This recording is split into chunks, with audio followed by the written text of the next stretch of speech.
There we go. Hi. Sorry, I was impatient. I wanted to get going. So like as predicted, I did end up sleeping until pretty late this morning.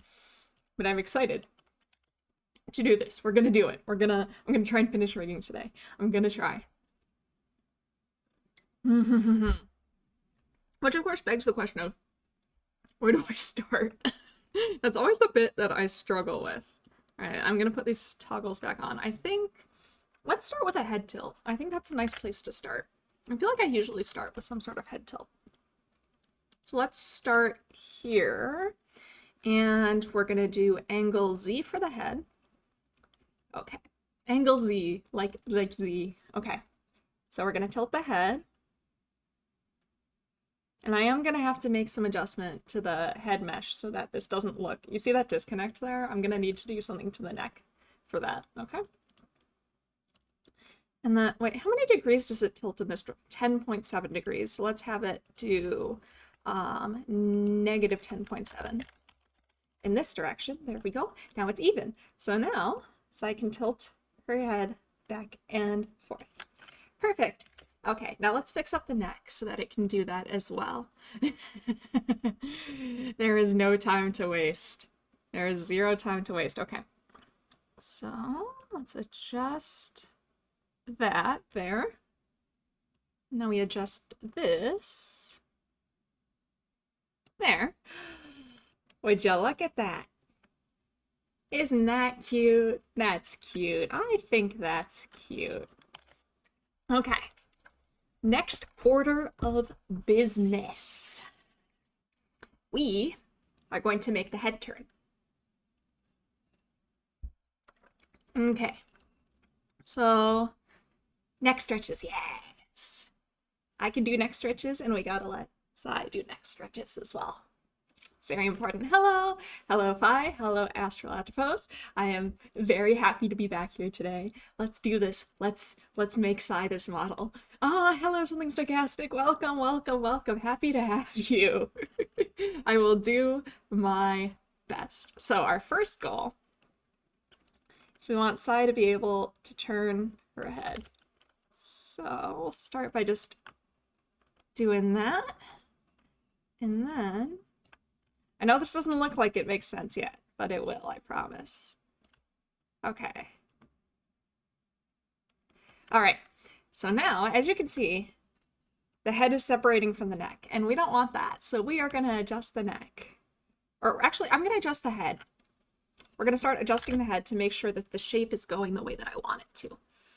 So where's my face warp? Here's my face warp.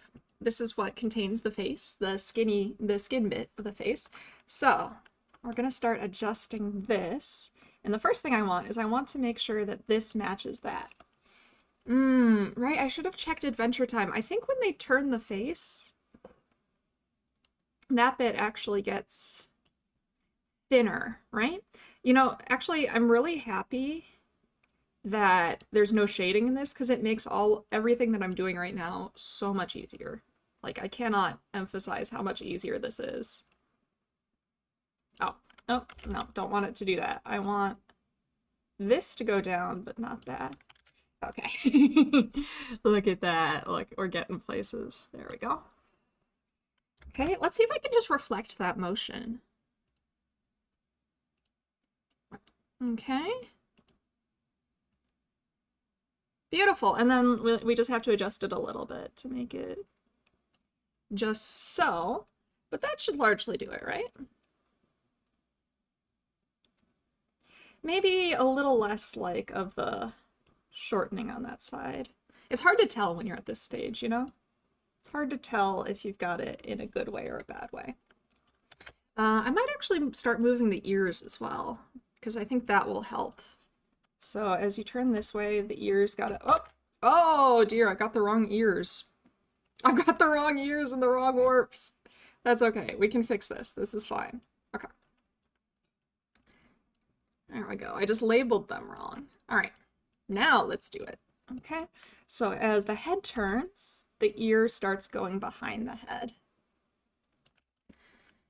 And as the head turns this way, Actually, the ear's gonna follow. There we go. Starting to look a little more 3D, I think. And then let's do the other ear. So turning this way. Whoa, wrong thing. There we go. So this is the one that I want. Here we go. So this ear is going to go a bit that way, and then when we turn this way, the ear's got to move kind of behind the head a bit more. All right, next order of business. Let's move the facial features. I set up this warp right before I started the stream, just real quickly, because it occurred to me that it would make things easier. So the facial features are going to move that way. And then, over here, they're going to move this way. So now, I might mess with the ears a bit more, actually. I don't think I like what they're doing. But we're getting places. We are absolutely getting places. And then I'll do some fine-tuning on the position of the mouth and stuff when I get there. But we're getting places. Look at us go. Okay. Yeah, I want to... This, I might just keep the ear kind of out that way, actually. Okay. And then this... Yeah, keep the ear out this way a bit. Beautiful. Beautiful. Look at that. She's turning her head. Now let's adjust the hair to go with that. Let's start with the bangs. So angle X. There we go. So this should be moving this way. And then turning this way, this should be moving this way.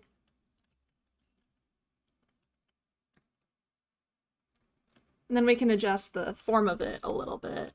I'm going to turn off the hat because I can't really see what I'm doing with the hat on right now. There we go.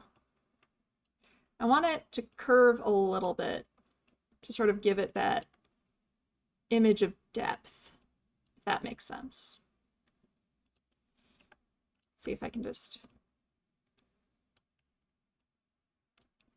Oh, I want to increase this size of this. It's bigger. I'm working with a bigger image size than I was when I was working with Z. Okay. All right. And then let's adjust this a bit so it becomes more rounded out that way. And it tilts a bit that way.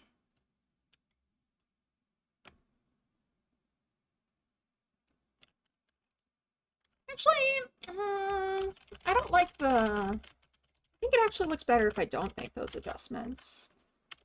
Honestly. Oh. Come on. Let's go back here. And then I can... Once I've got all the hair in place, I can fiddle with it a bit more. But for now, we're not gonna. We're gonna at least get things roughly where they need to be. And only then will we mess with it. Actually, this, though, I'm gonna mess with this a bit. I'm gonna make it wider when you turn this way, and then narrower turning this way. So that's kind of how that works. All right. Maybe even a little bit wider here. And we can adjust that that way so the line doesn't break. There we go. I hope all of you are having lovely, lovely weekends. For those of you where it's still the weekend. It should still be the weekend for everyone, right? Just like later, earlier or later in the night, I think. Oh. Wow, I'm totally on the wrong one. Okay. This is the one. That's what I want. Okay, so this should go further out here, but also it needs to be squishied. And then this goes further out here. but we stretchy it. Here we go. Here we are. And then, yeah, I do want to make that adjustment a little bit.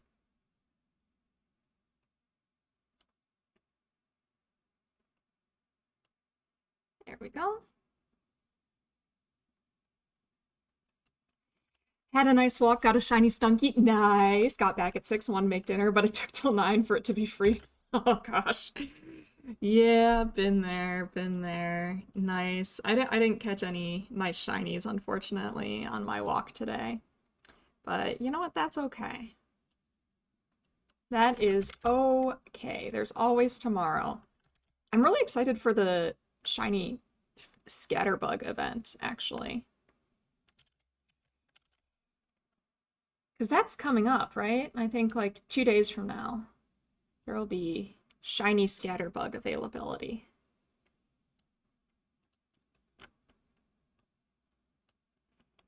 And I am pumped. Yeah, that's the next event. Shiny Scatterbug. I'm still trying to, I still haven't gotten all my Vivillon patterns. I'm forever struggling to get that the Tundra one. I have every Vivillon in Pokemon Go except for Tundra, and it's slowly making me sad, but I'm making an effort. I'm working hard to get that Tundra one. All right. Let's do this one next. So this is gonna squash a bit, and then we're gonna move it. Maybe that much is fine. And then we can stretch it a bit.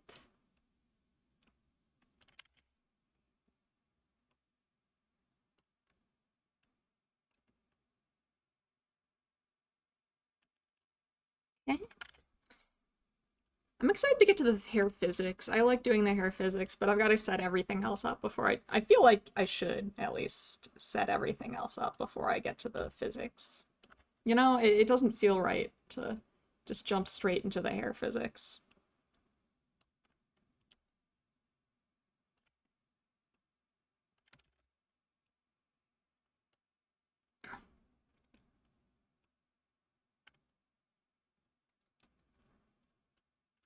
Okay. There we go. Let's hide the hat again so that I can see what we're doing here. Luckily, I don't think it needs to be too complicated. Let me just want to make sure that line is there. Here we go. And then move that a bit to the side. And then there we go. Okay. Oh, that's a problem.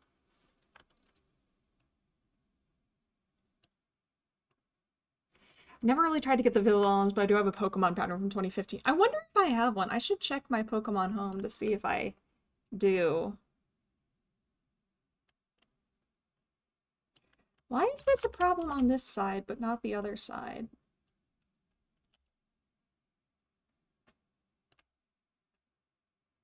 Should I be... Maybe it's this I need to worry about.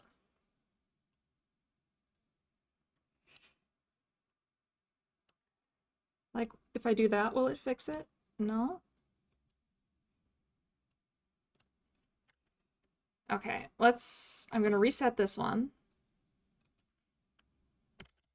We're gonna re-rig it. We're gonna re-rig this bit. Now that we know what that's doing.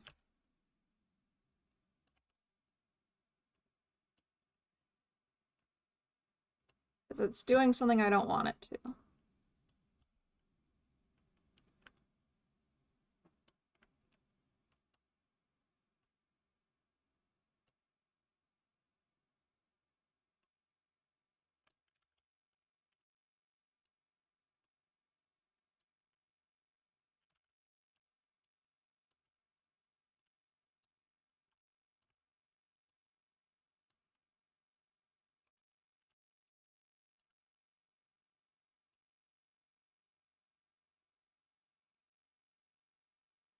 That's what gets me. It's like perfectly, it's something, I'm doing something weird in the rigging. I must be, because it's perfectly fine on the other one. This isn't an issue at all for the other one.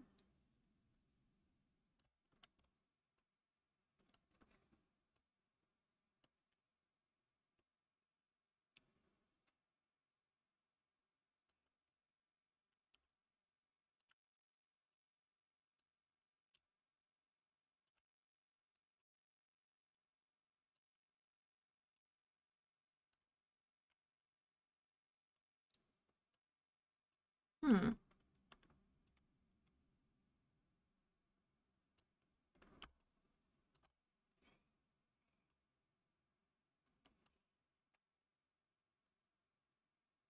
Let's see. Okay, so first off, I want this squishier, but I also want it. Oh, wow.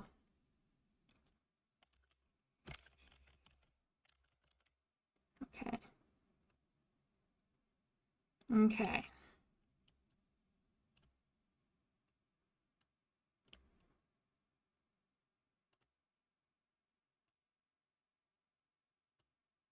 Why? Why do you hate me?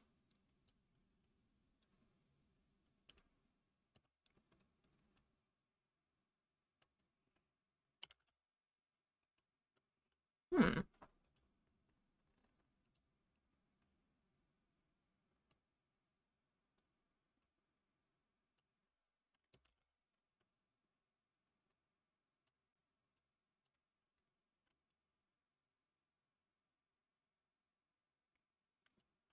I think it's the top of the hair that's causing the problem.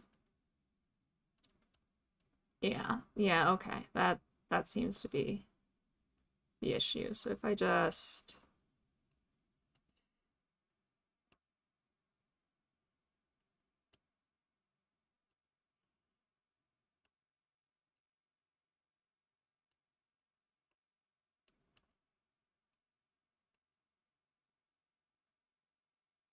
almost there. We're almost at a point where this is something I can do.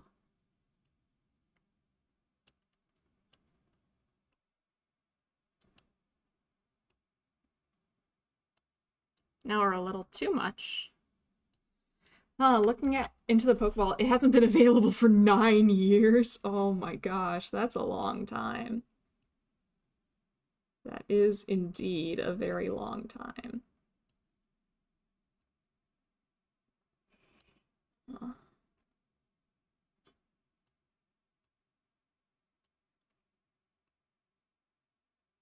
Oh, that's almost perfect. We're almost perfectly there.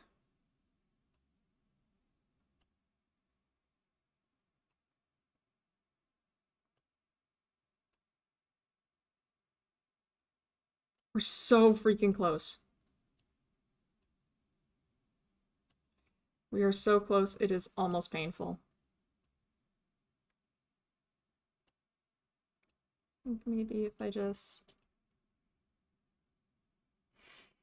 Oh my gosh. If I move this down... Okay, it's gotta go down and then to the side. We did it! We did it, boys. Okay, now I just need to fix this bit.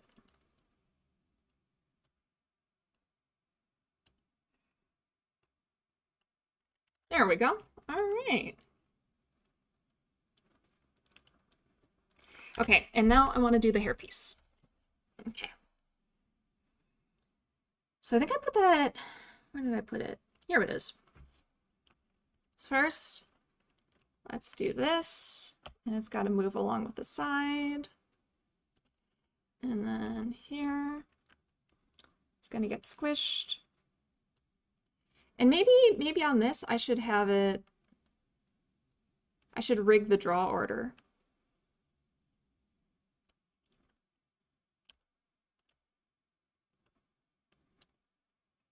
Let's see. First off, I do want to adjust it this way.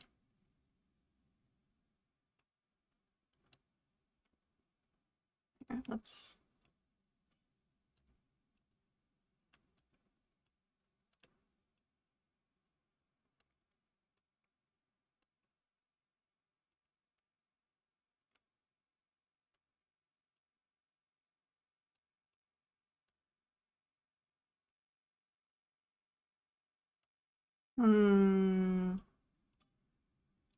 This is difficult. Let's see.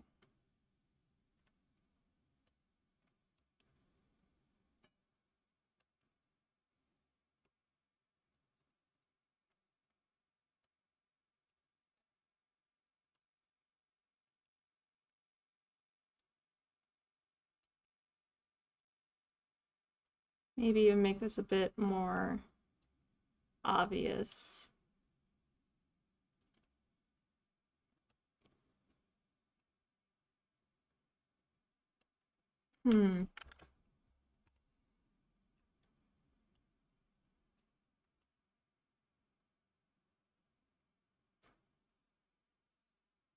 Okay, let's see. I think I separated out the prongs from the base, which I think doing that might actually help a little here.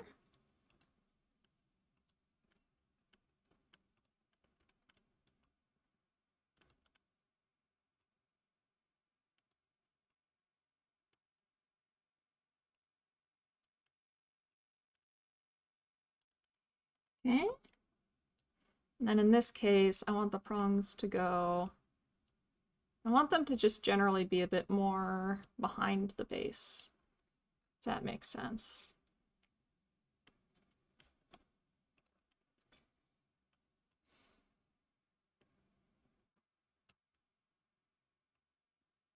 Okay, so I want that to be more squash.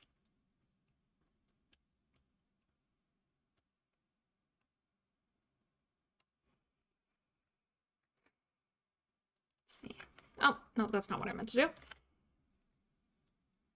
Okay. This one.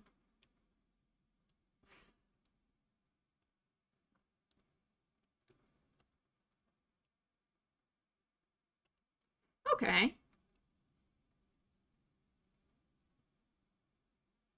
That's not awful.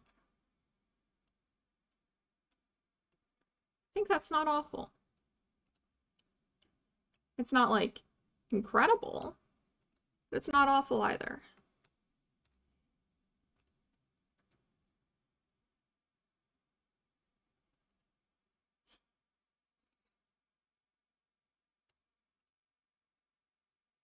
Okay, it's kind of awful.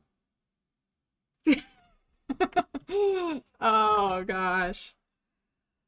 Maybe I went too hard. Maybe I should just keep it, like, simple.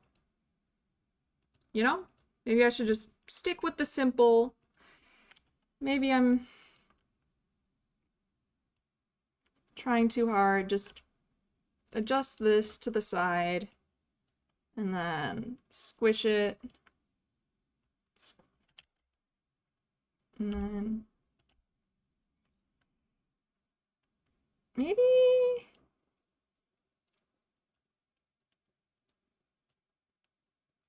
Oh, did this not... Weird.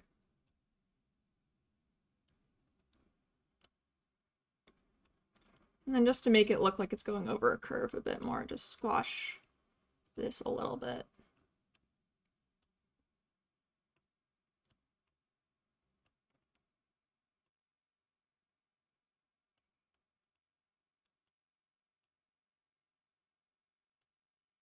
I should have done some like backing to it so it looks more 3D.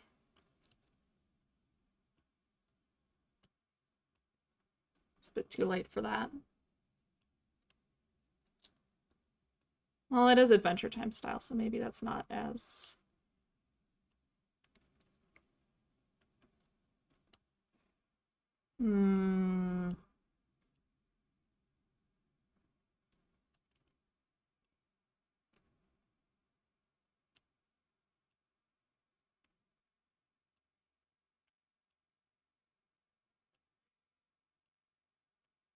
After 3.5 hours and 30 minutes, finally have dinner. I regret. Oh my gosh! Please get enough please get enough sleep and please get enough to eat. I'm like increasingly worried about you. I'm not your parent, but I'm starting to worry as if I were. I. Oh, I'm too young to be a parent. I'm not ready for this level of responsibility. Alright, I think that's fine. Okay, so next order of business, let's make it so she can turn her head up and down. She can look up and down. So that's angle Y. Angle Y. I think I might actually move it down a bit. Angle X. Also might move it down a bit. The trick is not in the angle so much as it is in the placing of the facial features, I think. Okay, so this is looking up. Actually, I might make this part of the face a bit thinner when looking up to imply looking up, and then looking down, I might make it a bit wider to imply looking down. So, kind of like that. It's not going to look good until I at least start adjusting the features, so let's do that next. It's not going to make sense what I'm doing. Okay, so this is looking up.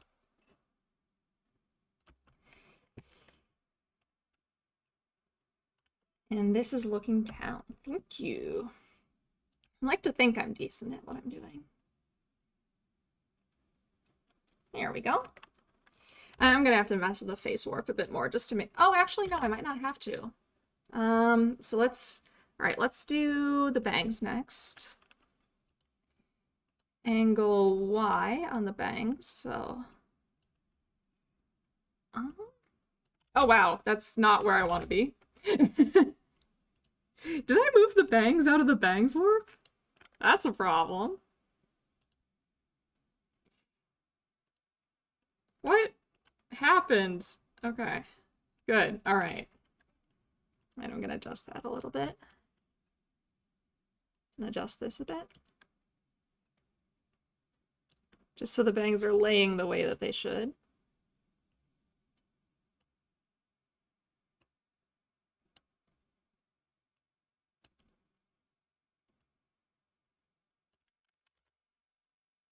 Okay. All right. And now angle Y on the bangs. So looking up, of course, the bangs are moving up, but because of foreshortening, they're also squashing a bit. So they're going to look like that a bit more. And then looking down, of course, the bangs move down, but they're also getting longer. So they're not changing in width, they're changing in height. So I might adjust the width for the very top of them a little bit here. Not a huge amount, but like a little bit.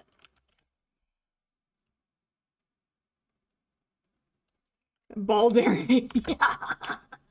That's the thing. Like, when you're rigging a Live2d model, or you're drawing a Live2d model, that means you get to see what everybody's character looks like, either bald or with a crew cut, depending on the type of art you're working with. It's kind of, it's entertaining, I would say. I know what Z looks like bald. I know what I look like bald. It's kind of silly.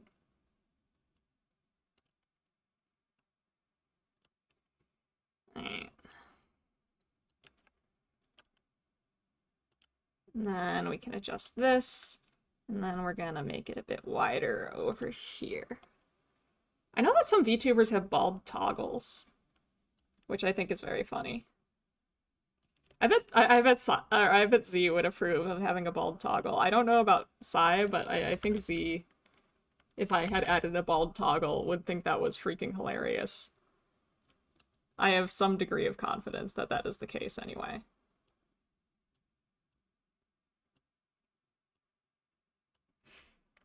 Unfortunately, can we get like a bald phi or like a smooth phi? Like if we just smooth out all the squiggly bits on phi, we could potentially get smooth phi, which is terrifying in its own kind of way. Smooth phi is a progenitor. Oh, that's true. That's true. Okay, never mind. We have seen smooth phi. I think it's funnier to just imagine that we've shaved you. Just a secret bald toggle on a rarely used key. Yeah, just don't tell them about it. Just make the bald toggle, and then one day they press a key that they never usually press when they're streaming, and then the next thing you know, they're bald. I won't do that to Psy. I might do that to Z. But I didn't. I missed my chance to do that to Z, so I guess not.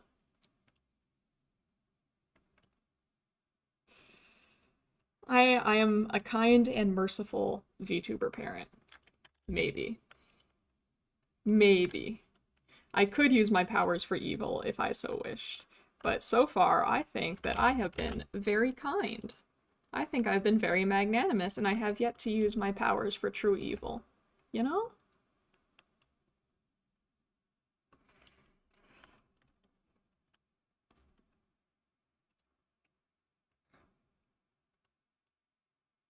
But you never know what the future holds.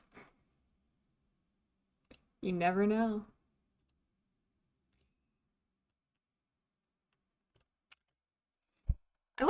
I like sneaking in. I didn't do that on this one because like I've been doing it so quickly. But I do like sneaking in like little surprise toggles and stuff that they wouldn't have anticipated but would be delighted by, you know, kind of like the Z the Astrologer toggle. I really like adding little treats like that, you know? I think it's fun. Oh right, I've been forgetting to do this. I've got to synthesize the corners. Okay. So.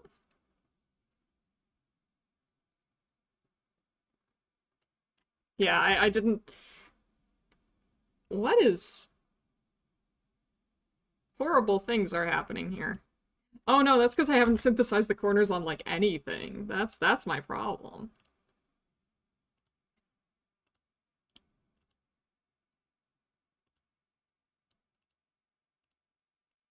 See, now it's making more sense. I just gotta synthesize all these corners that I've neglected to synthesize.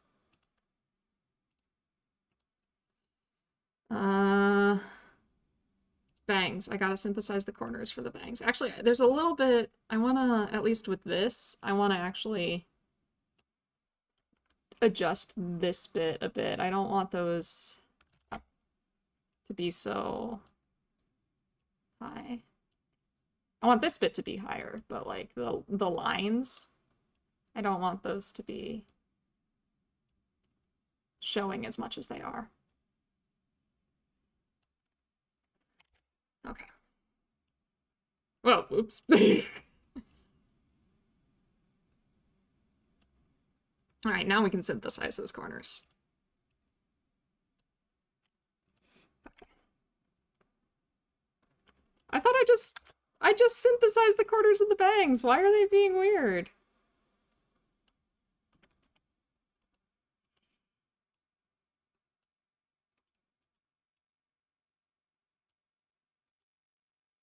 Let's try that again.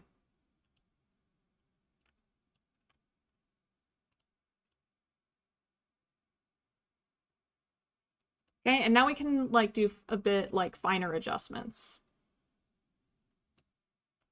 So let's say I wanna adjust that a bit. Oh, yeah, I can't. Oh yeah, and then let's go up here and let's say I want to adjust this a bit.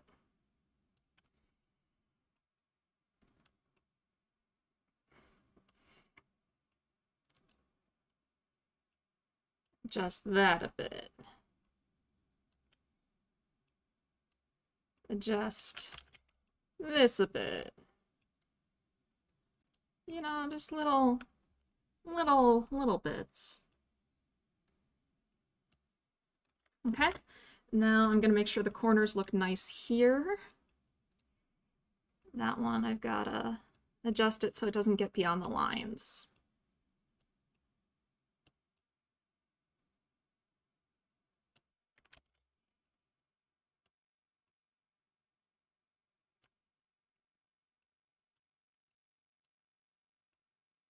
Don't want it to suddenly look lineless, you know?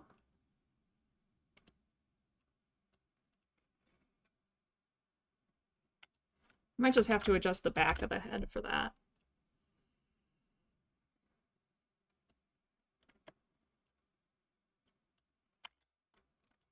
Okay. Now this one I know. I saw a problem with this one. Yeah. There. Here's that fixed. Okay. Top of the hair. I hadn't done this bit yet, so I definitely got to make sure to do this. Okay. Okay.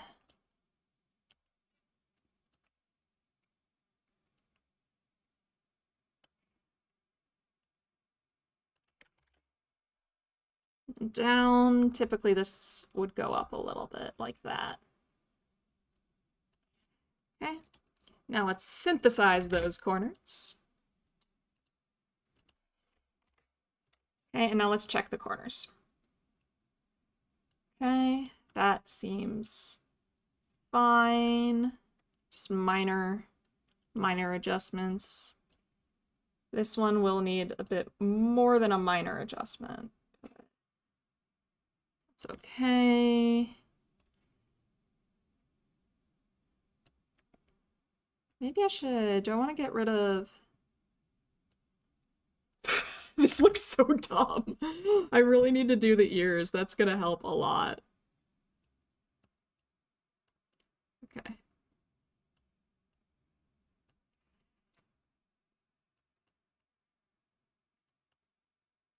Oh. Okay.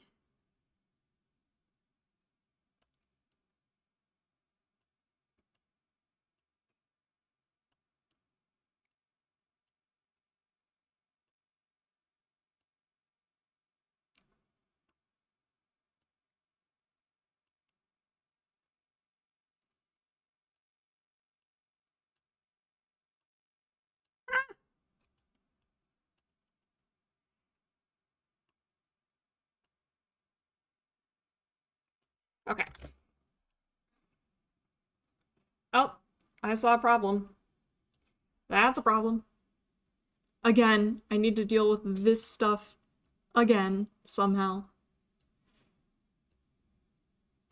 Come on, buddy. Come on.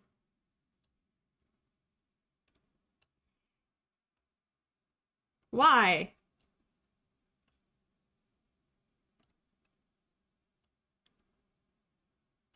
Come on.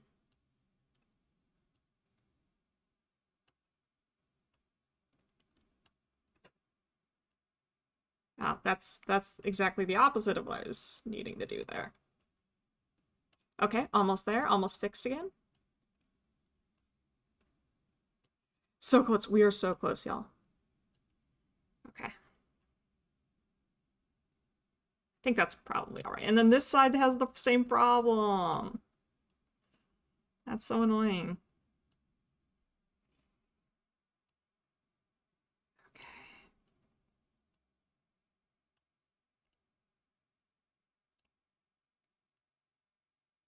Okay, we're getting there though. We're gonna fix it. We fixed it before, we can fix it again.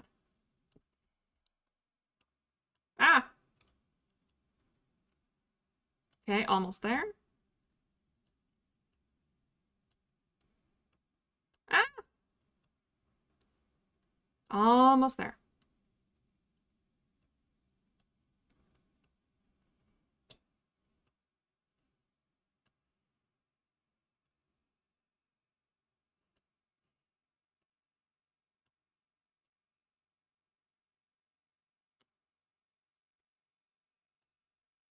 That's so stressful for some reason. Okay. All right. Ears. Ears what I want to do next. Okay. All right, angle Y for the ears.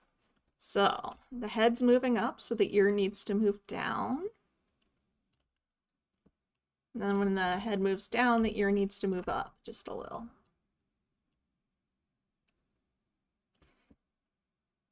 Like that. And maybe adjust the perspective on the ear. There we go. Okay, let's synthesize that corner and hope that that's okay.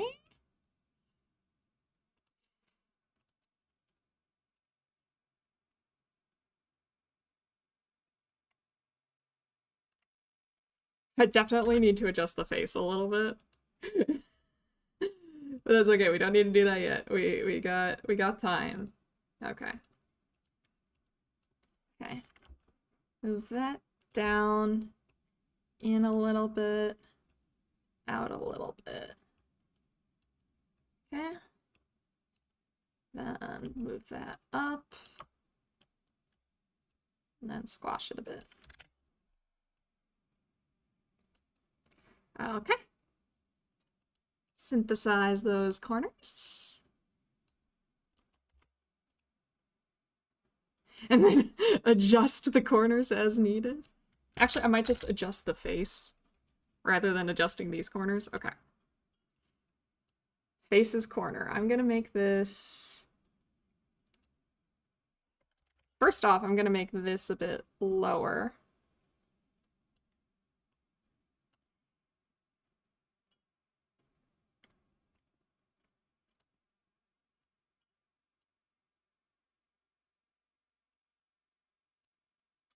Okay.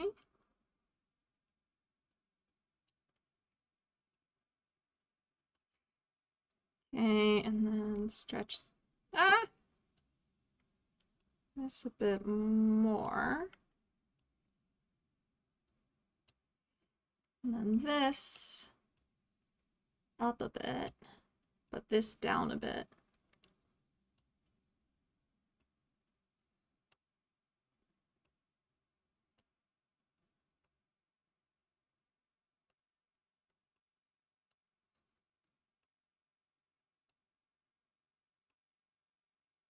Genuinely, I know what I'm doing, but also I don't. It's fine. Don't worry about it.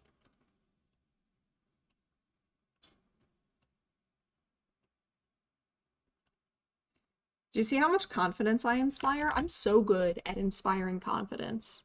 This is, like, actually my talent.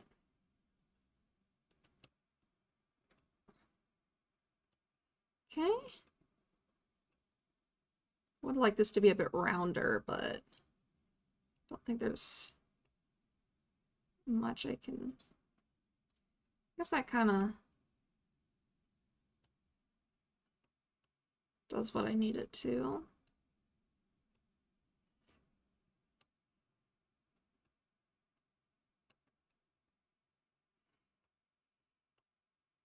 It's that particular point that I want to...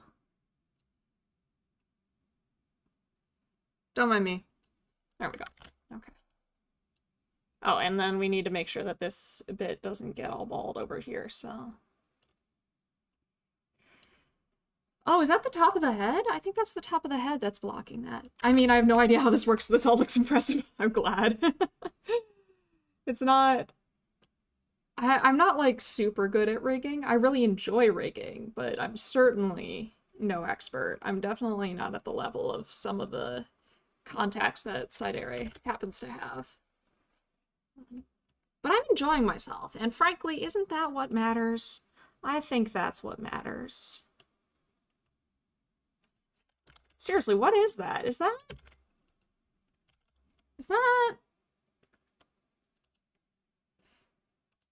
What is... Oh. Was that all? Okay.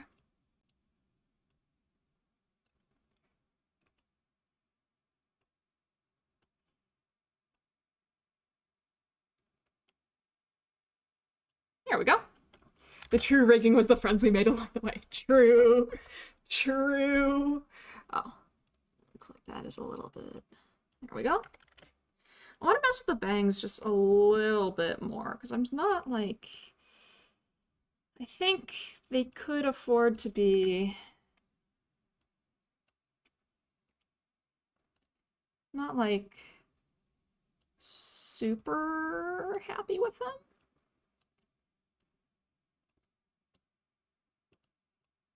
Like, it's never going to be perfect. Of course, like, perfection is not a realistic goal.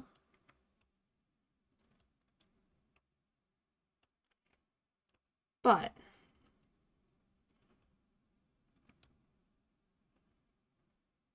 we're going to at least try and make it look nice. Because we do appreciate Psy deeply. We are honored that she has trusted whatever is going on with me to do this. Ah! Ah! I can't even tell what's happening here anymore.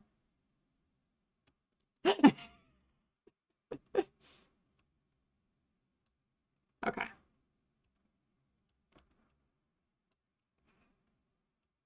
I'm gonna make that a bit wider. And a bit wider again.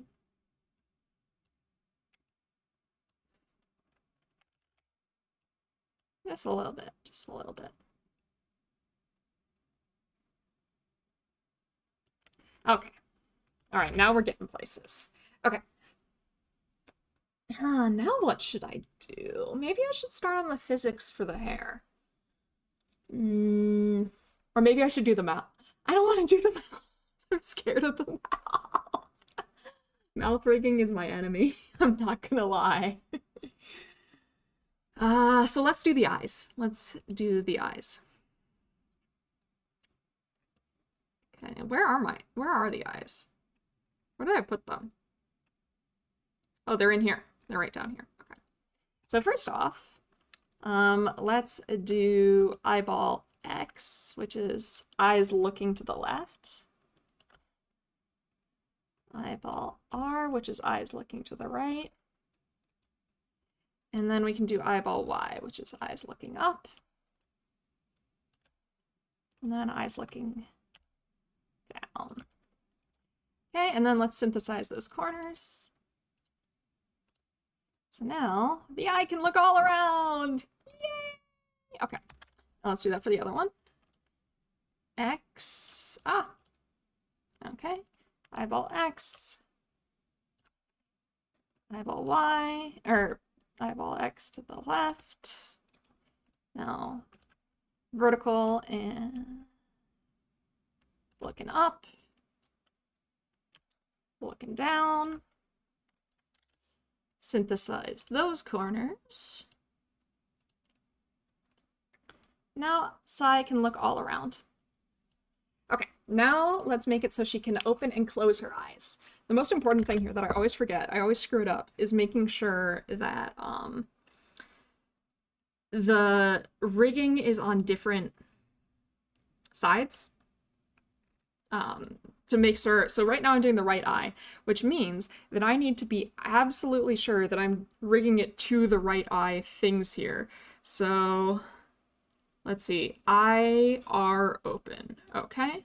So currently it's open. Now when it's closed, wait, that's the bottom right eyelid. So when it's closed,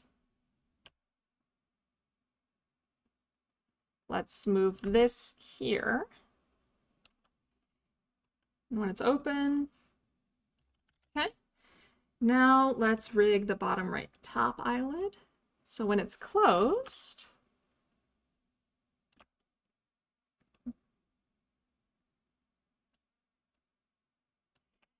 here we go. I'm gonna leave a little bit so you can see that there's actually an eyeball. But okay, left eye, let's do this. Bottommost lid. All right. No, I accidentally put it on the wrong one. Hello again, YouTube. Hi. Oh, it was retracted. Oops. Sorry, I was too fast. Okay. Eye left open. There we go. And I'm going to reference the IR open for this just to make sure I'm in the right place for it. And then, wait, no, I need this here. Okay, so when this is closed, this needs to go like this. And then, you say it now, I have to stay. You saw. No, you don't have to stay if you don't want to. It's okay. No pressure. No pressure. You come and go as you please. This is a safe space to be wherever you want to be. If you want to go to a different stream, that's totally fine. I have no objections to that. I will not judge you whatsoever. I'm a very fickle stream watcher myself. So, no worries. No worries. Do whatever you need to do. All right, let me pull this up. I'm gonna do the mouth now. I'm gonna stop being lazy. I'm gonna rig the mouth. I'm gonna stop being a coward. Oh my gosh. Every time I look at like my mouth rigging guide, I want to cry. But it's important to do it. It's important to rig the mouth. And we are all adults here, I think. So I'm gonna put on my adulting shoes or whatever, and we're gonna rig the mouth. Okay. All right. So we've got mouth form, which it needs custom points. So -1. Or wait, cancel. I want custom points from, oh wait, no, that's mouth open. Mouth form is what I want. That's what I want. Okay, -1, 0.5, 0, 0.2, and 1. Okay, and then mouth open also gets custom points from 0, 0.3, 0.5, 0.6, and 1. And we need to rig every combination of that. This is why this makes me want to cry. Okay. So I guess we're starting with the bottom lip.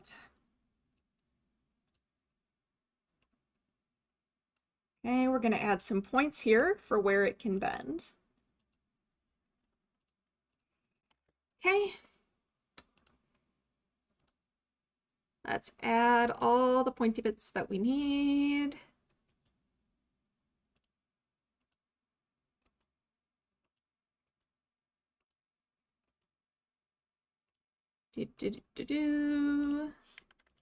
And then we get to cry. We get to cry. Okay. And while I'm at it, I'm going to do that with the top lip as well, so that we can do those things at the same time. 1, 2, 3, 1, 2. Okay, and then top lip needs all of the points forever. How many total is this? This is 5 by 5. I'm gonna have to rig 25 separate mouth positions. This is why this causes me so much pain. I have to rig 25 separate mouth positions to get this right. So let's start with when the mouth is closed. Okay, when the mouth is closed and mouth form is at -1, that's a frown. Let's start with bottom lip, actually.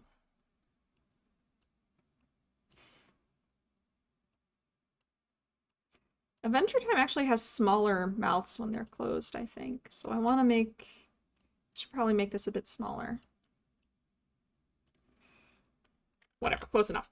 Okay, and then top lip also needs to get a bit smaller. And frown. Frowny, frowny, frown.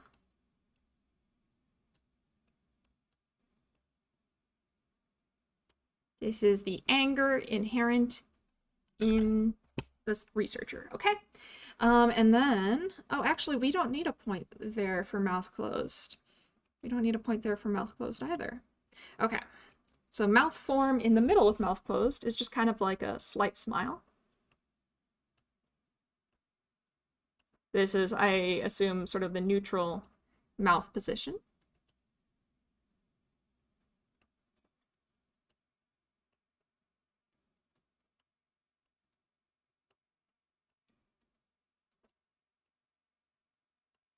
Okay. So frown, slight smile, and then the farthest out mouth position is a big smile. So let's start with that big smile.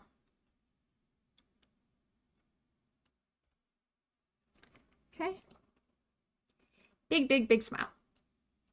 Big happy. Very happy Psydere.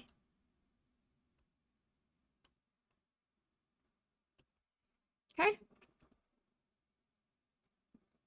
Should I make the frown a bit more intense? Maybe. That might be good. Just even more intense of a frown. The more exaggerated I make the mouth forms, the easier it will be to notice them, and the cooler it'll look, I think, when it's animated, so that's a good thing to have. Probably. All right, so now, so I can smile, and so I can frown. So I can smile, so I can frown. Now,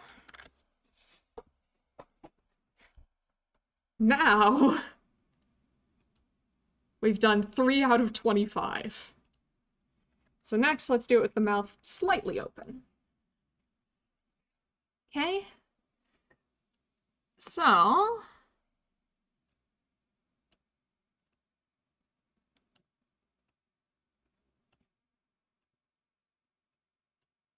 that's not what I meant to click. This is what I want. No! Let me click the thing I want to. There we go.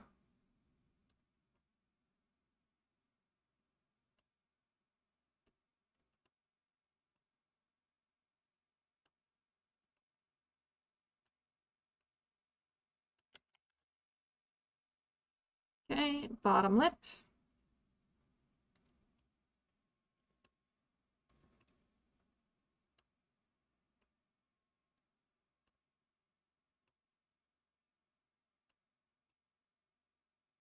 It's a bit more than slightly open, so I probably have to adjust that just a little bit.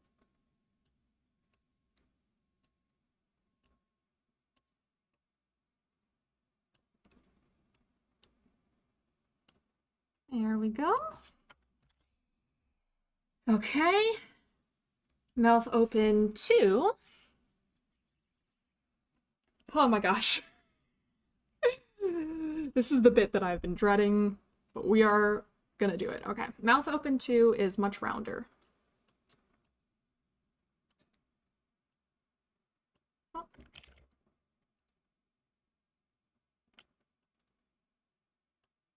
Let me do what I'm trying to do. Oh my gosh, this is a bit of a mess.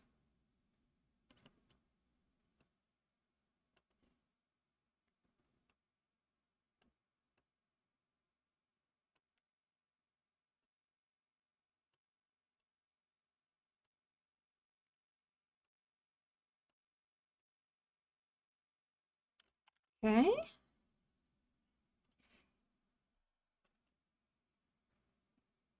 No. It's because I forgot to do that. I forgot to add these points back in. Because they actually need to be here. Okay.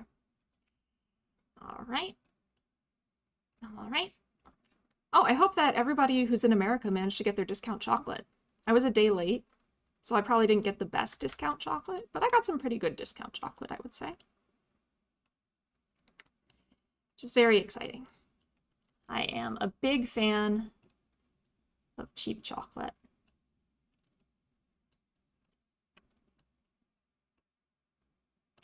I'm a big fan of chocolate in general. I can eat all kinds of chocolate all day. All right, next is the center one.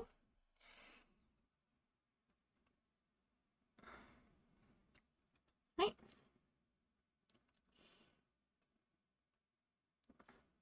I want more chocolate. You know what I also got recently? I got those, like, just take and bake rolls. I'm a huge fan of them. I just like carbs. I think that's my secret. I like carbs.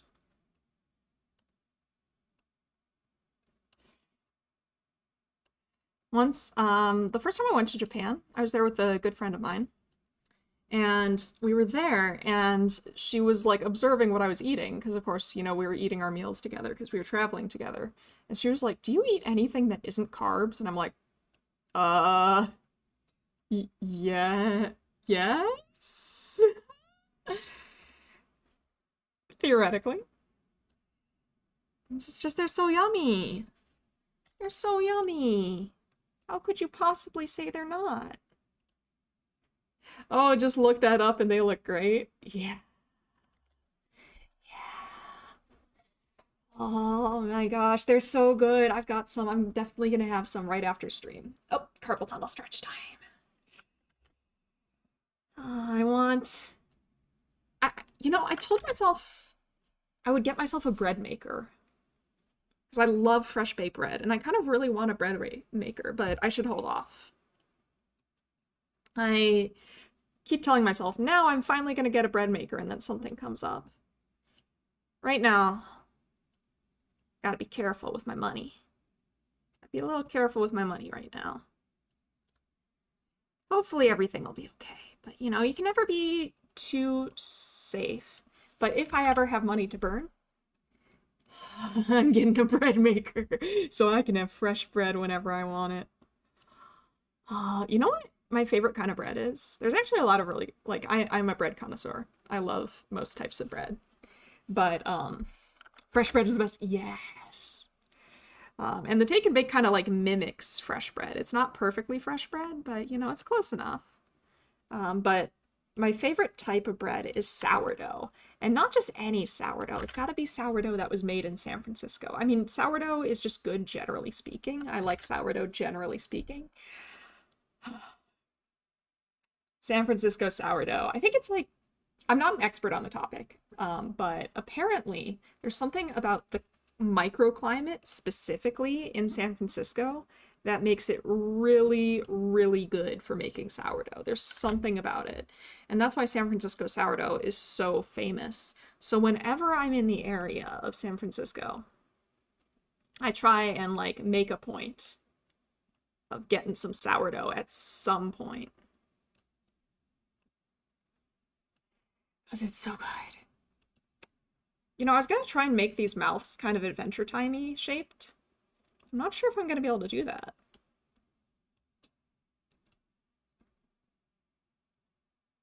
I don't think with the way that I've done it, that would work out very well. Unfortunately. I'm trying to make them as round as I can, but oh well. Gosh, though, fresh bread. Yeah, I listened to a podcast, they repeatedly talked about growing sourdough or something. Yeah, I remember during the start of the pandemic, apparently a lot of people got really into like getting sourdough starter and stuff. And you know what? I can't blame it. PogChan Senpai, sourdough, it's a continued effort to maintain. I started using to make bread and pizza dough last summer and I gave up after 4 months. Hi, hi! Welcome, welcome. I would love to try some pizza with sourdough crust. I don't know if I've ever had that, but that actually sounds incredible. But yeah, I've heard like sourdough starters are really a pain in the butt to take care of. They're basically a pet. They're basically a pet, except you use them to make food, which is hopefully not something that you are doing with a pet. All right.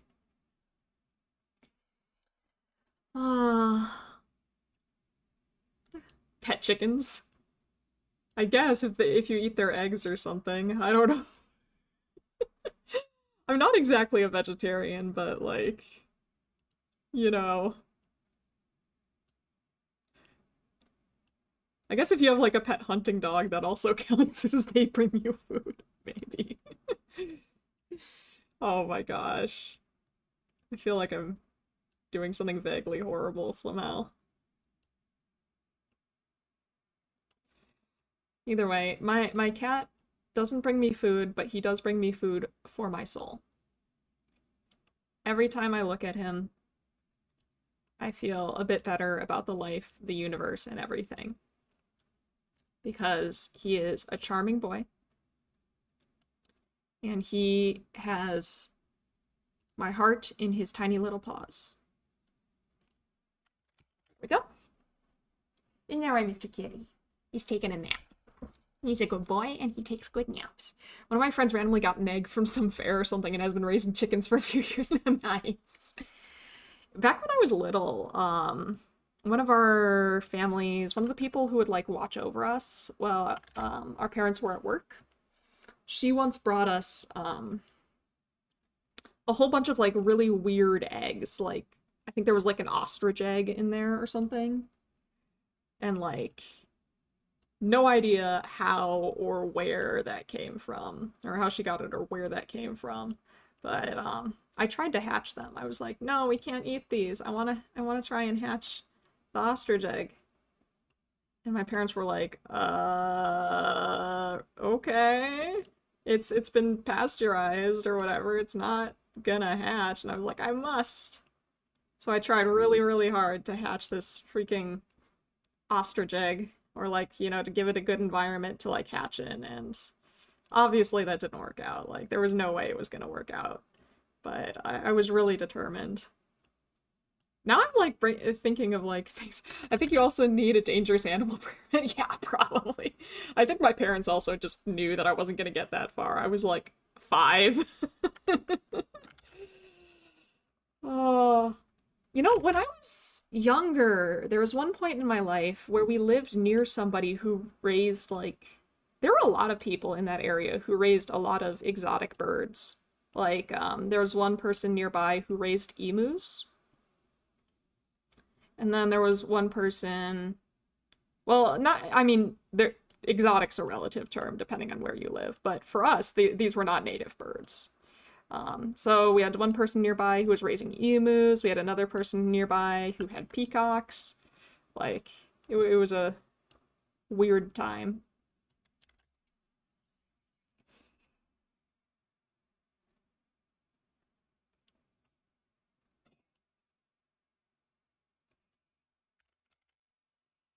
Oh man. That was a really weird place to live, actually. Strange, we just had a few people with farm animals. Yeah, there were definitely a lot of people with normal farm animals around there as well. Not gonna lie. But, like, there was definitely a high concentration of, like, you're allowed to have that? If that makes sense. It was like, wow, that's a thing that you can keep? I think there was, I don't remember if this was close to me or not, but there was definitely someone, like, within driving distance. It might have been a long drive, it might have been a short drive, but there was somebody. Actually, maybe I should Google this to figure out if this is,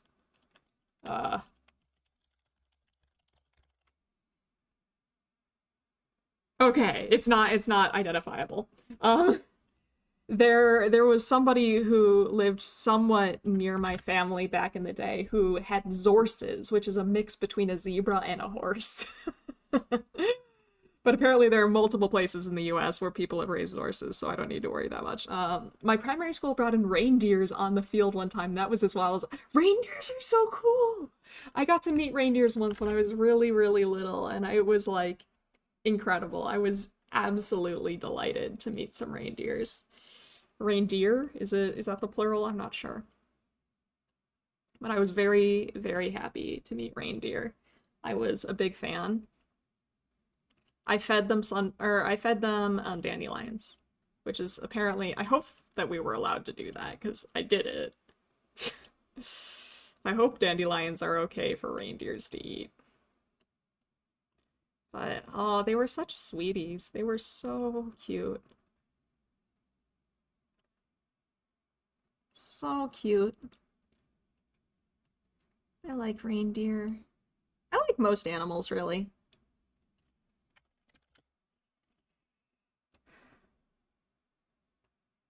I think this is actually supposed to be a little more shut. Okay. I don't think my primary school had any, like... Actually, no. When I was in, like, elementary school, like early elementary school, one thing that my class did was we raised monarch butterflies. Raised, I say, implies that we had a lot more agency in what was going on than we actually did. But yeah, we took care of monarch butterflies, and that was pretty cute. Until it was time for them to, you know, go off on their monarch butterfly journey.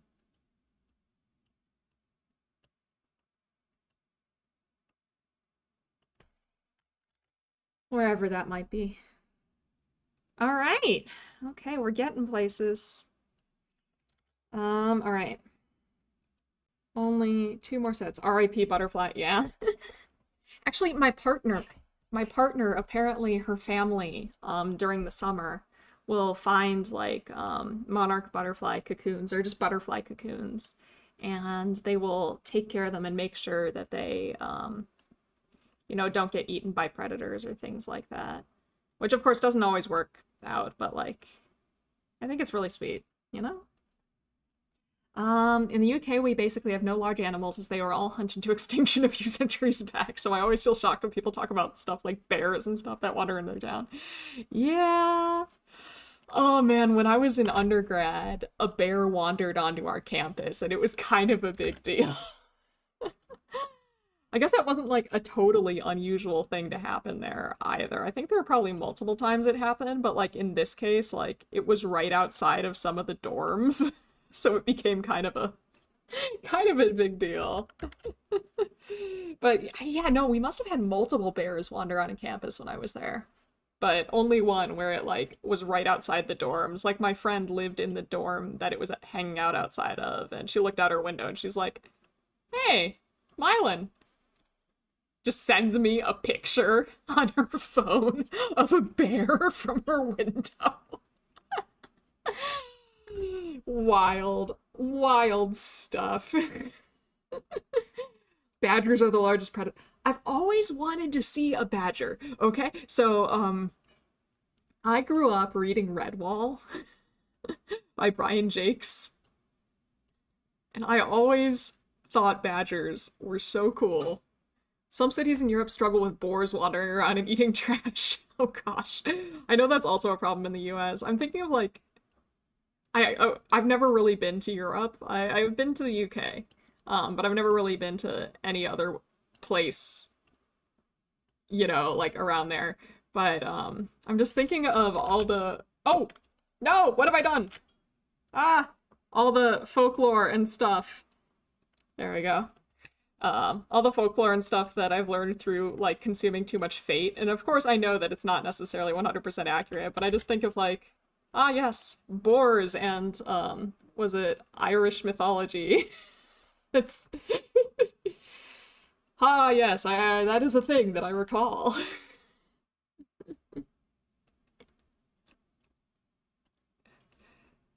uh, there's like, what is it, Diarmuid? Or, I can't pronounce it, but getting... I think he died because of a boar, right? I don't remember. It's been a minute. It's been a minute since I looked into this stuff. So don't trust me. This is not my area of specialization. I am not trustworthy on this.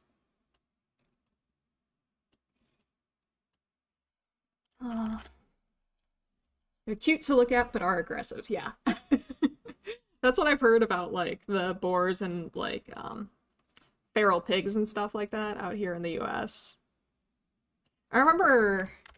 Now, I probably shouldn't get into that topic because that relates to, like, some political stuff in the US that's kind of controversial, so I'm not gonna... Yeah, I will restrain myself from discussing it, but there is a famous quote about, specifically, feral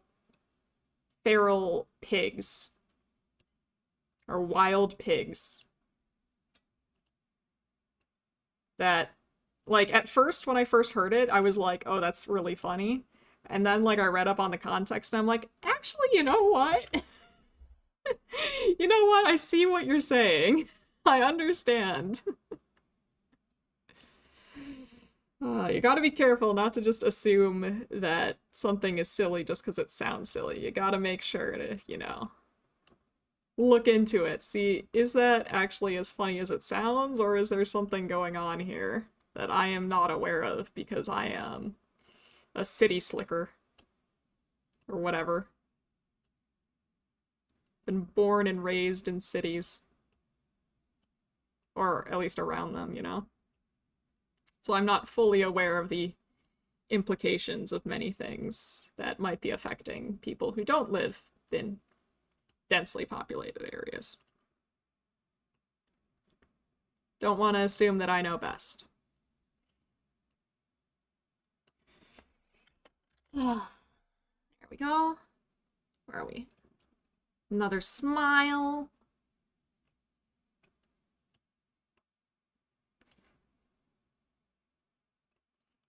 Oh, we're getting there. We're getting there. Just want the rigging for the mouth. At least the mouth shapes. I want the mouth shape rigging. I want to be free.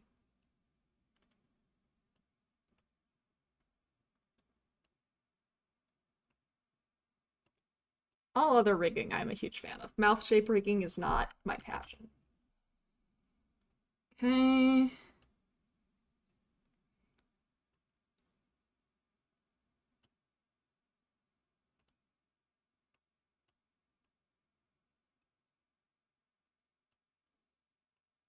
Oh.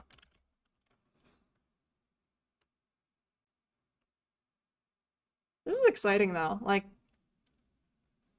the idea that someone might use one of my Live2d models that isn't me is very exciting. Not that I don't like using my own Live2d models, but like, you know, there's something much more delightful about somebody else using the model, you know? Does that even make sense? I think it makes sense. It makes sense in my head. Ah! Reading the wiki page for Dearmood, it does talk about a man resurrected as a boar, and all the Irish names are hard to follow. Yeah. Irish names are so pretty, but my pronunciation is bad. We actually, when I was a kid, I was friends with this girl named Maeve, which I believe is an Irish name, but it's usually spelled very... Hers was not spelled the way that Maeve is spelled, and more like... It was spelled phonetically rather than the way that it would normally be spelled. Like if you were to be someone named Maeve in Ireland. It's a very pretty name. Oh, we're almost done. We're almost done. Only 5 more to go out of 25. Almost done. Okay.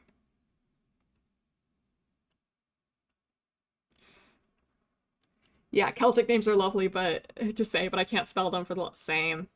Same. I figure, like, if I tried to learn, I could figure it out. So it's kind of on me for, like, not knowing how to figure it out, but... Or not, like, putting in the effort. Like, I have no right at all to complain about how other, like, sort of other naming traditions and, like, things like that spell stuff. Just in general, if you're an English speaker, the spelling is not... Welsh city names! I love Welsh city names. They bring me delight and joy. I need to look up more. More Welsh city names in my life. I think that would improve my mental health significantly if I saw more Welsh city names. As oddly specific as that is. The people who make signs for Welsh cities, that must be a really, like, that must be hard. Most Irish can't speak Irish either. Yeah, it's sad. It's sad. You know what makes me sad, actually? I was thinking of getting back into Duolingo. And for a while there, I briefly tried to start learning Navajo on Duolingo, and I think Duolingo is getting rid of a lot of the languages on there, including Navajo, which makes me very sad. I really wanted to. Yeah. But I do need to, because now I'm gonna be going to Japan this summer. I need to brush up on my Japanese, so as like an accountability thing, I might have to, I might start streaming Duolingo or something like that, as like accountability. Make sure I actually do this, you know? We'll see.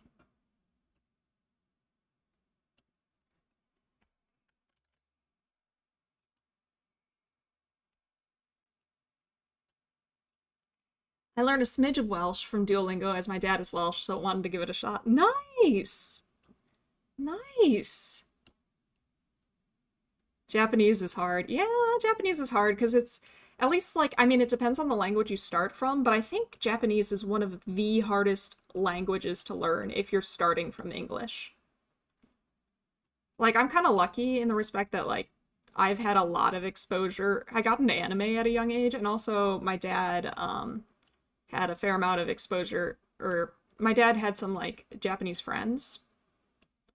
So I had a decent amount of exposure to Japanese at a relatively young age, which has helped a lot. But like I wasn't actively trying to learn it, you know? So it's unfortunate. I need to practice it more. For a while there, I had a lot of Japanese pen pals. And then I just kind of fell off. You see, there's this like, I forget the name of the thing, but it was a thing where you could like get Japanese pen pals, and it was like a sort of foreign exchange pen pal thingy. So Japanese people could get English-speaking pen pals, and English-speaking people could get Japanese-speaking pen pals, and it was really cool. But so like I signed up for it, but the thing they don't tell you, or maybe they did tell me and I just didn't read it close enough, is what they do is any English speaker who signs up for this site, or like I guess anybody who signs up for the site who's not from Japan, they put your name and address in their pen pal magazine. I had like 30 different people from Japan writing me letters to be my pen pal, and I was like, I cannot keep up with this. It was way too much. It was way too much. I mean, if it wasn't for the alphabets, I think it could be considered easier than English. Potentially, yeah. I think part of it is that I think it's not like overall, the overall ease of learning it might be easier than English, but the thing is like it's so different from how English is, like grammatically and things like that, that makes it particularly difficult for English speakers to learn. It's like linguistically isolated from the rest of East Asia, let alone the Germanic languages. Yes, absolutely. That is also one of the difficulties with learning it. But I do enjoy trying to learn it. I don't know, I'm not very good at it. I have so many stories from the first time I went to Japan. The first time I went to Japan, I didn't speak as much Japanese as I do now, but I was perhaps a little more confident in my Japanese than I should have been. So I have stories from there. I felt so bad for the person that traveled with me. She must have been like embarrassed, but let's see. What was the So one thing that we did was we went to Comiket, which if you're unfamiliar, Comiket is, so there's these things called doujinshis, which are just like, they're usually comics, but doujinshi is kind of like a broad thing. It's like self-made stuff. So you can have a doujinshi game that's a completely original game, like Toho started out as like a self-produced video game that was sold at Comiket. But mostly Comiket is for doujinshi as in fan comics. So they'll say physical copies of fan comics. And so I went there. And there was I had a lot of problems with like communicating. Like there's some basic phrases that if you've got them, you'll do fairly good at Comiket. So like, hitotsu onegaishimasu. If you want to buy one copy of the book that they're selling, hitotsu onegaishimasu, one please, is great, and you can do that. I forget the other one. It's like, kore o mimasu ka, or something like that. Can I look at this? Something along the lines of, can I look like this? And I don't remember exactly the phrase that my friend told me would be best to use. And there was a couple things that happened at Comiket. The first one was, I was super into Magi at the time. and I saw a keychain of my favorite Magi character. I was like, oh, I want that. And it was an acrylic keychain, you know, like these have become fairly common at anime conventions in the West as well. And my friend was like, oh, the way that if you want the keychain, you have to say, acrylic key holder kudasai. Because the Japanese name for acrylic keychain is acrylic key holder. And like, it's obviously like a loan word. It's acrylic key holder. But I could not wrap my mouth around this word. Like, I don't know how else to put it. I could not say this word. I could not, like, I knew the pronunciation, but just trying to pronounce it was horrible. I could not get the word out of my mouth. I was like, and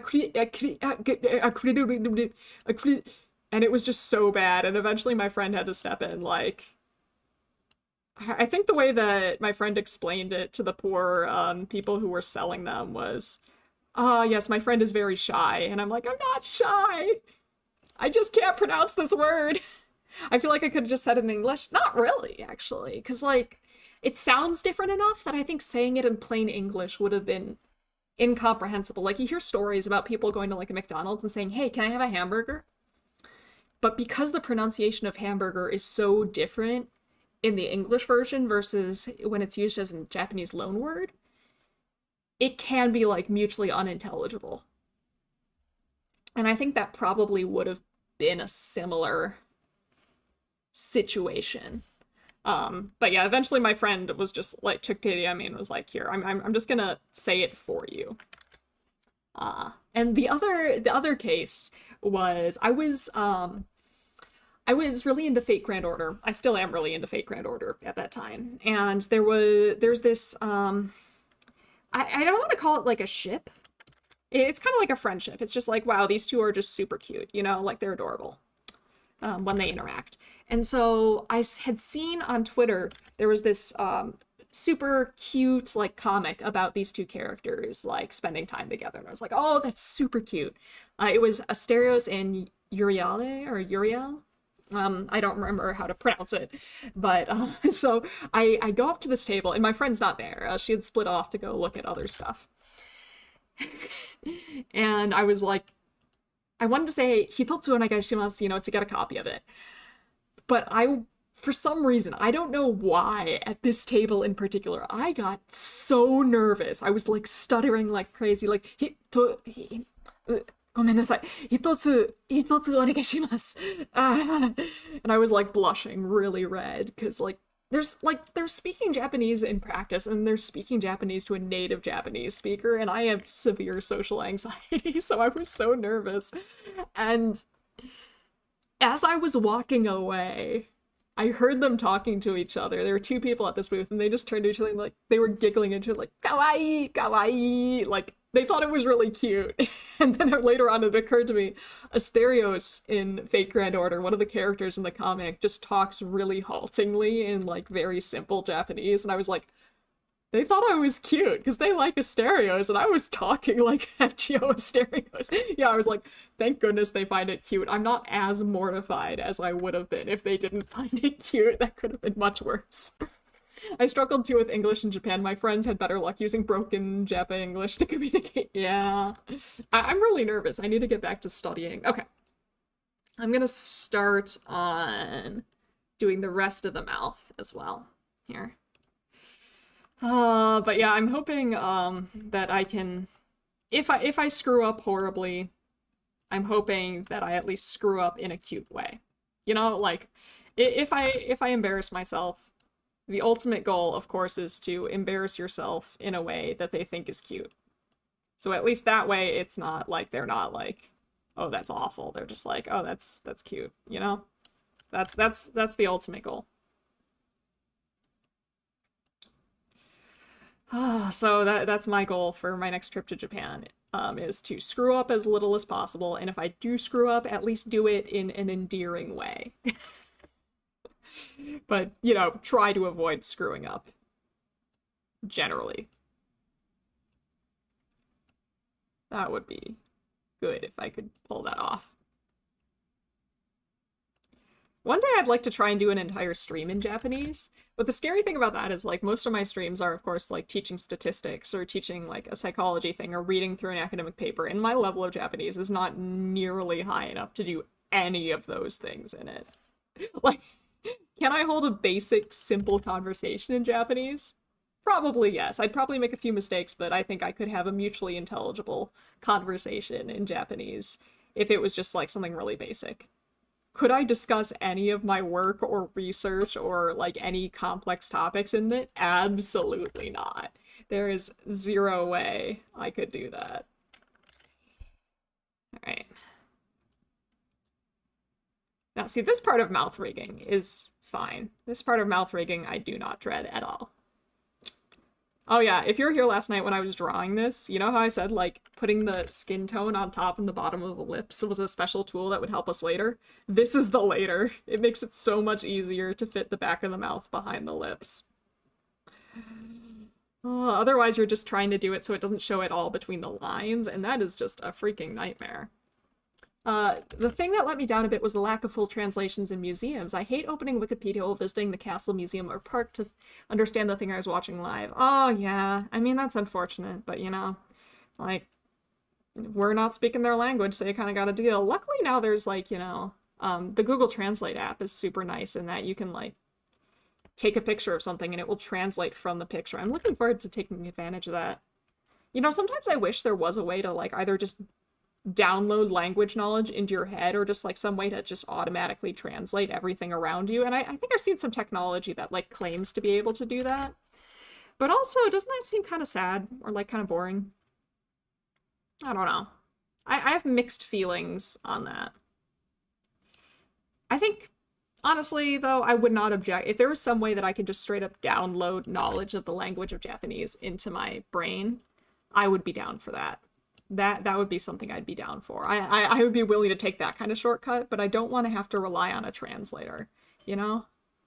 I would much rather if I could just count on myself to understand what's going on, even if I don't have like an electronic device. Especially if I like that's kind of my fear is like if I'm out somewhere in Japan or some other country and I don't have an electronic device to translate for me, would I be able to manage? And I think in Japan, I'd probably be able to manage at least somewhat.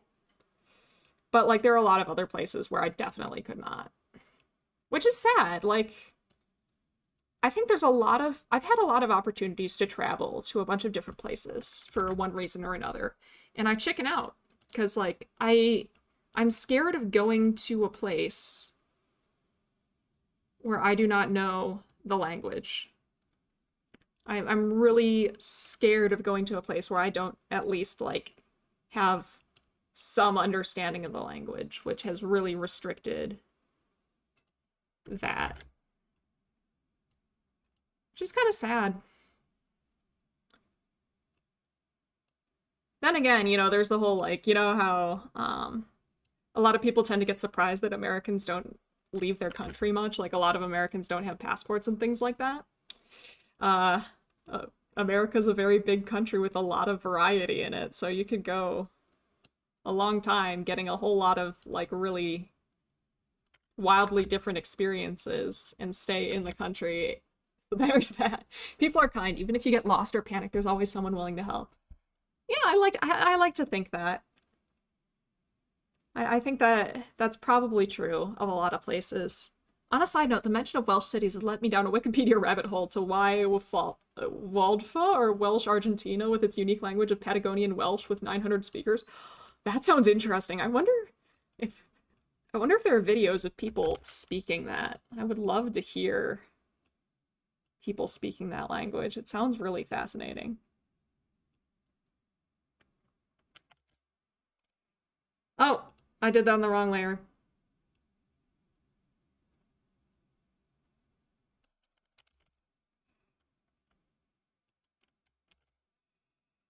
Undo what I just did.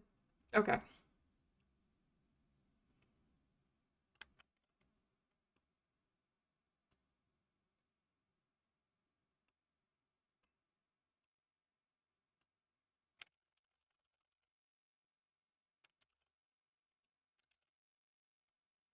Okay, okay.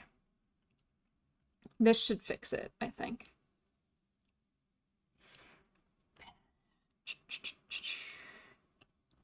It would... I don't know. I was thinking, like, it would be nice if everybody in the world spoke a common language, but also that would just be sad as well, in a way, you know? Like, it's nice to have a wide variety of languages. I just wish that there was some way that everybody in the world could understand each other. You know, that would be very nice. But I also love learning about languages, so I don't like learning languages, but I like learning about like little idiosyncrasies between languages and like some of the cool things that some languages do that you never might have like imagined a language might do. I don't know. The world is beautifully complex. Do you think in the long run languages will converge? I don't know. I mean, obviously that's not my... I have zero academic knowledge on that. I do think that because we live in an increasingly global world, the number of overall languages will decrease. Do I think that there will ever be a time point where everybody has a single language that everybody speaks? That I do not know. I have no idea if that will ever be the case. Of course, there's a lot of things that would go into that, you know? Like, there would be a lot of various factors that would have to align for that to happen, and, like, I don't know. It would be a shame, though, because that would probably mean that we'd be losing a lot of languages. I mean, we already are losing a lot of languages. So would it be convenient? Yes. Would that be a desirable outcome? Is it a possible outcome? I guess. I don't know how possible. Of course, history proves it wrong so far, but the new technology globalization could make sense. I mean, I wouldn't say history's proven it wrong so far, largely because there's so many things going on in history, right? Or like, we're still in it, you know? We're in the middle of history. And that means that there's still a lot that we don't know yet. There's still a lot we haven't seen yet. Things are still developing, you know? So just because it hasn't happened yet doesn't mean it's not going to happen or is any less likely to happen. Just means that we haven't reached that point yet. The internet, which connects people all across the world, is still very, very new in the grand scheme of things. And I think that's part of what makes it like... I think the way that the internet has accelerated how connected we are is a major reason that languages is going to majorly accelerate languages disappearing, basically. That's kind of what I think. Yeah, I don't know. Well, there are revival efforts for a lot of smaller languages, especially in the Isles, but the trend for centuries has been language merging or erasing. Yeah, I'm glad that there are people trying to preserve languages, though. That does make me very happy. But, yeah, it's hard to say what the future will hold, as far as that's concerned. I hope we don't lose languages. But we have been, you know?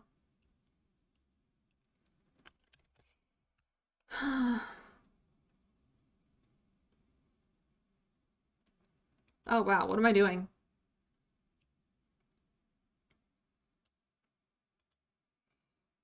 That's only supposed to be in the middle one. And then here, where's the tongue show? Historians will study the new Riz Sigma Sus vocabulary. I hope they'll forgive us.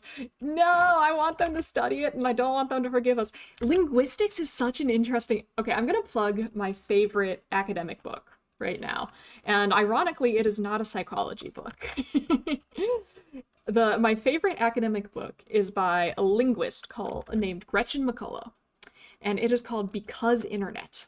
And it is the most fascinating, like, deep dive into language on the internet. And of course, language on the internet and like stuff like that changes and evolves really quickly. So like, it's hard to say, like, a lot of the stuff in it is probably already out of date, even though it's probably a pretty recent book.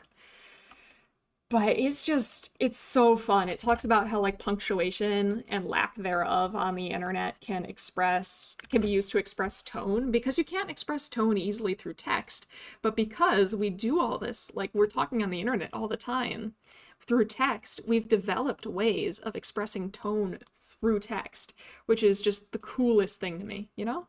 And it talks all about that, like, and why, like, things like, you know, ellipses, like the ... why that means different things to different generations.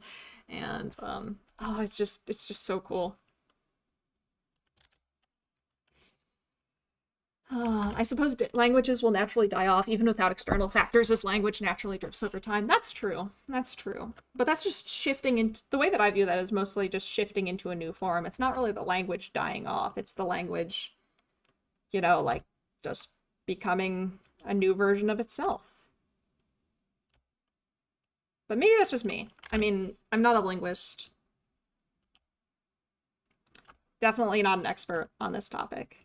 Though I find linguistics fascinating. Like, linguistics, if I could go back and get another PhD, linguistics is absolutely one of the topics that I would want to do that in.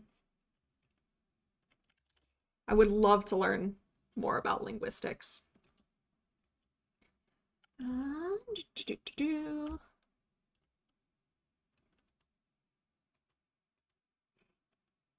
Uh-oh.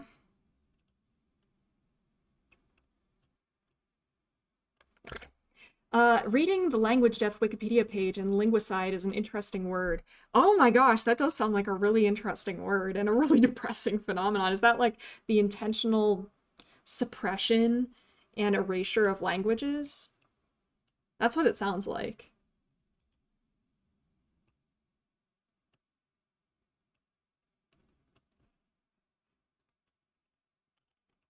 Which I imagine is unfortunately a thing that happens. Or I've heard of it happening. I don't need to imagine. I've heard of this being a thing. Oh. Maybe that can be my afternoon reading. That sounds like an interesting thing to read.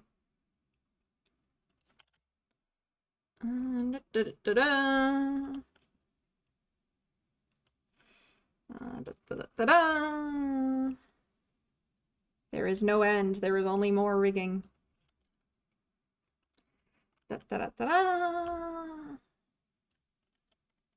Almost done with the mouth. Oh my gosh. Mouth rigging goes on forever.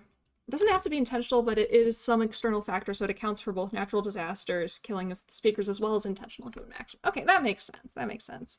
I guess the phrase, like, linguicide seems to imply intentionality to me, but that is not necessarily the case. That makes sense. All right, I think the mouth rigging is finally done. Let's see. I've got to try and show you a thing that you can do in Live2d that's really cool, but I need to set something up. Window capture Live2d physics. Let me find it. There we go. Here's our lovely physics setting window. And here is Psy. And look, I can show animations. So this is how I can test to see how that's looking. There she goes. Look at her. Isn't she cute? Aw. Isn't that rewarding after all this work to see? Here, and there's 3 different types of animations. It looks so fluid, doesn't it? Isn't it nice? So here's another one. It just kind of like... This one is kind of annoying because it puts the toggles on and off. It messes with the toggles, which is annoying. So it has things fading in and out. And then there's one more, and this is called posing. It also messes with the toggles, but it has her move more jerkily. Oh, she's so cute. So cute. Oh my gosh. Oh my gosh, it's so cute. Maybe I'll mess with the side hair a little bit more. But yeah, this is where we are right now. This is our current level of progress. Oh, she's so cute. So cute.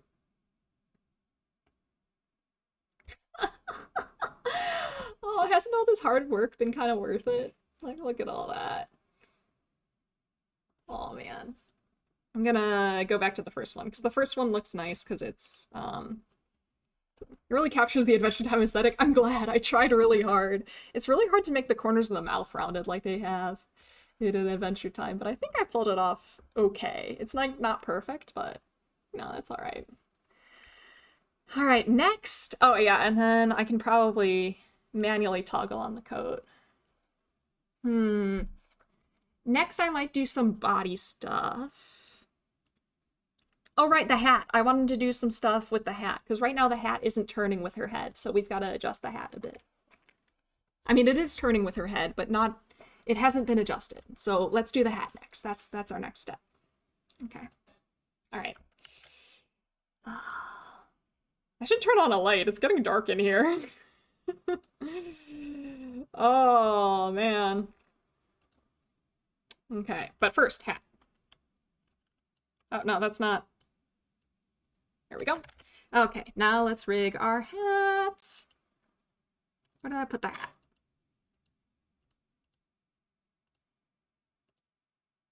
Hat, hat, hat, hat, hat, hat.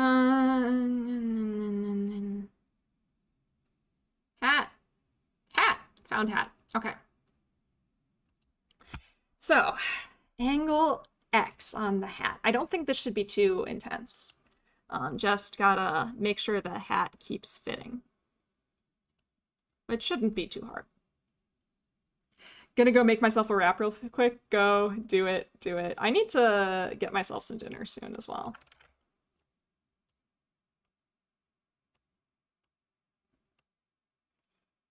It's getting towards dinner time.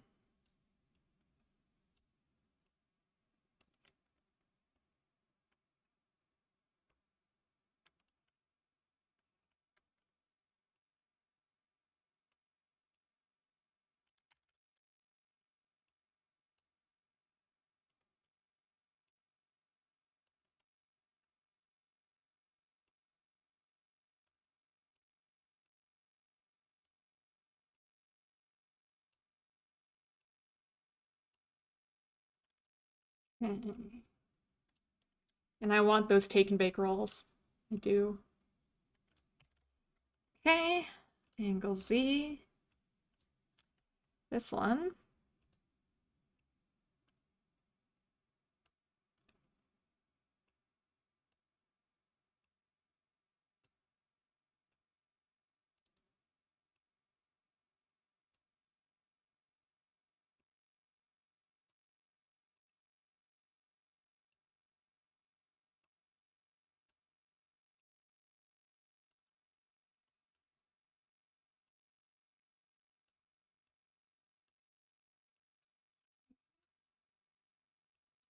I'm so excited for my rolls. I can't wait to eat the food. It's very important to eat the food. Eating food is one of the most important things that we can do as living beings.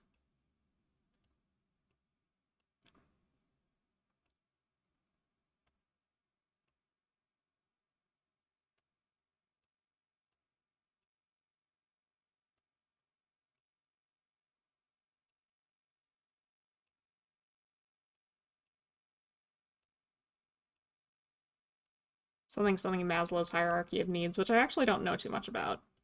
I feel like I'm expected to know about Maslow's hierarchy of needs, so maybe I should look into that more.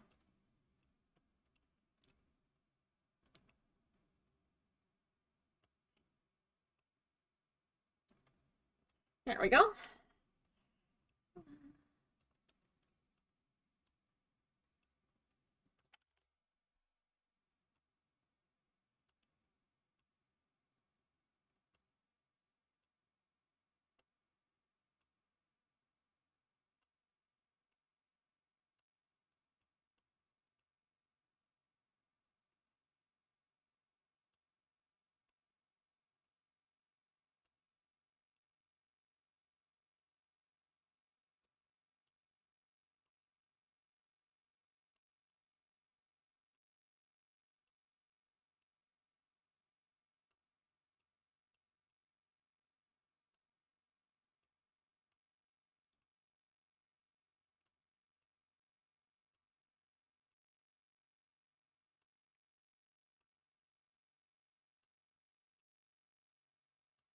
Do-do-do-do.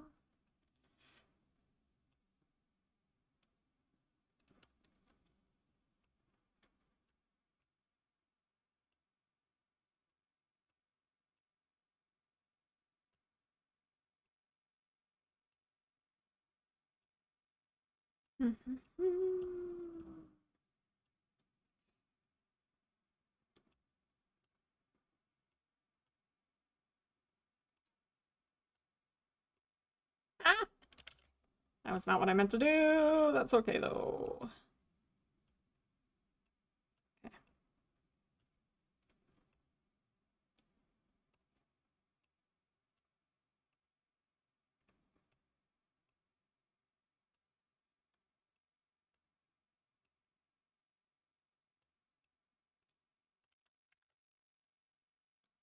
Okay, let us synthesize our corners.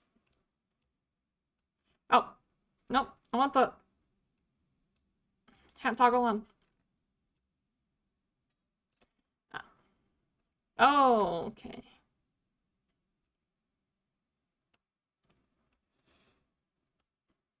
I gotta make sure that this is still fitting properly.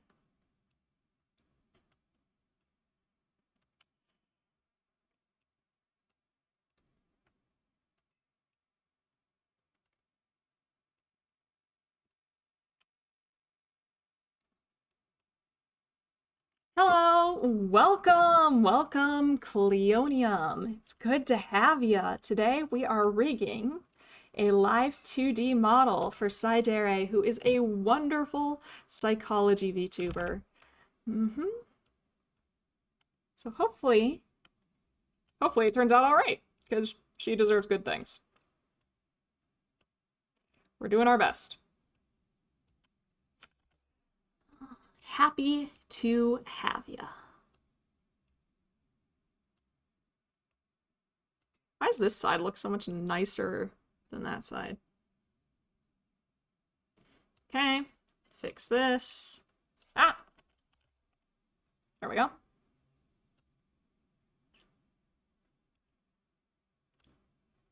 Okay, pull this over here.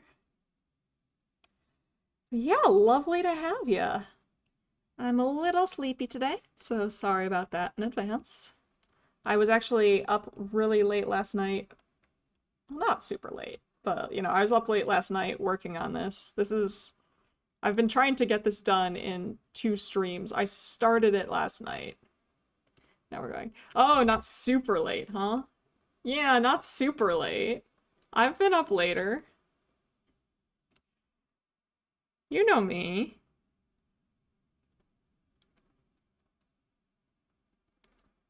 I can have a truly horrible sleep schedule. Okay, I really need to turn on the lights now. It's too dark. You wanna fight? You wanna fight? You wanna fight, Maury? Meet me in the Denny's parking lot. I will defeat you. I will defeat you in combat. Anytime. Good. As it should be.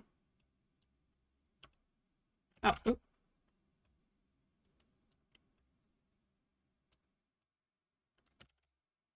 Huh? Oh, don't mind me. I'm just threatening Maury. You know. It's okay, I'm just threatening Maury, but that's okay. Maury understands. You don't- yeah, no, you're safe. You don't need to meet me in the parking lot of a Denny's. I don't even know if you have access to a Denny's. That's true, exactly. See? We'll get ice cream and pancakes after our parking lot Denny's fight.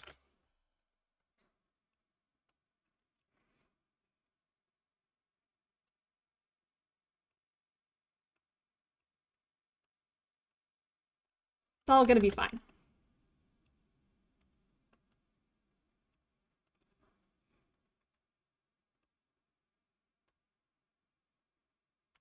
I don't think we have Denny's in the UK. That is a darn shame. We need to get you some Denny's. I know many people do not like Denny's. But listen, Denny's is very important.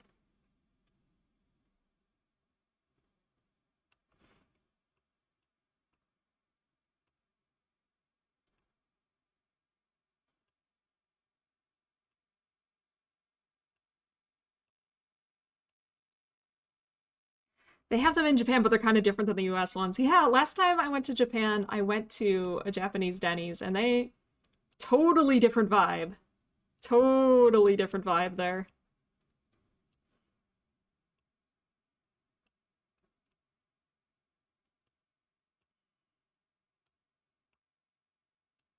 It's like, that's not Denny's anymore. Not that I'm complaining, it's still great. It just isn't Denny's. You call it Denny's all you want, but this place is actually nice. Part of Denny's charm is being whatever the hell Denny's is, you know? What did they have? Oh, they had so much nicer food. I don't even know how to put it. I don't even remember what I got. US Denny's is like Waffle House in the city. Japan's Denny's is like Fazoli's. I don't know. I've never been to Waffle House, though I have heard of it. I have no idea what Fazoli's is.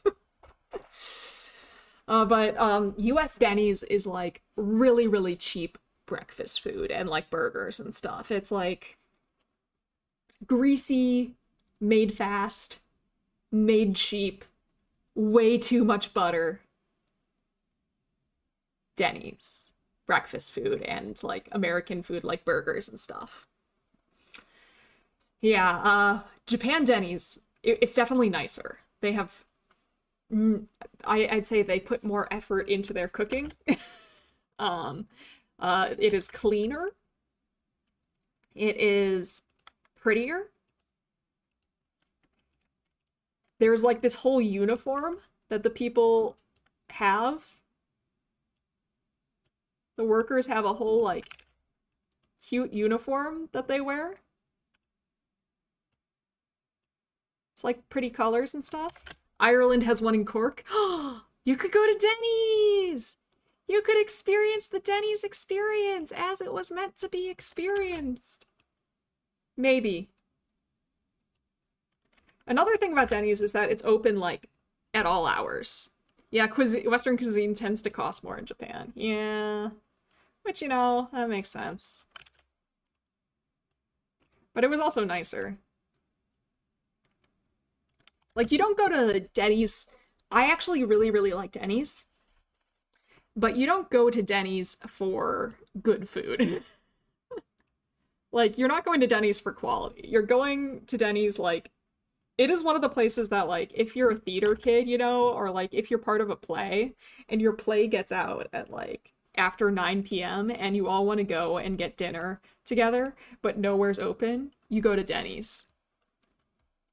Mm-hmm. US Denny's, you go there at 2 a.m. with your buddies for pancakes. Japan Denny's, you take your family. Yeah, that sounds about right. I think you could almost justifiably, like, take a date to Japan Denny's, whereas if you took a date to, like, American Denny's, that would be, like, that would not reflect well on you. You're not getting a flight for Denny's. Yeah, you shouldn't.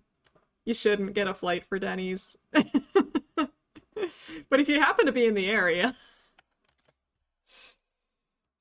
Oh man, I want Denny's so bad. I really could go for some Denny's right now. I am not gonna lie to you. But I've eaten too much junk food lately, so I shouldn't.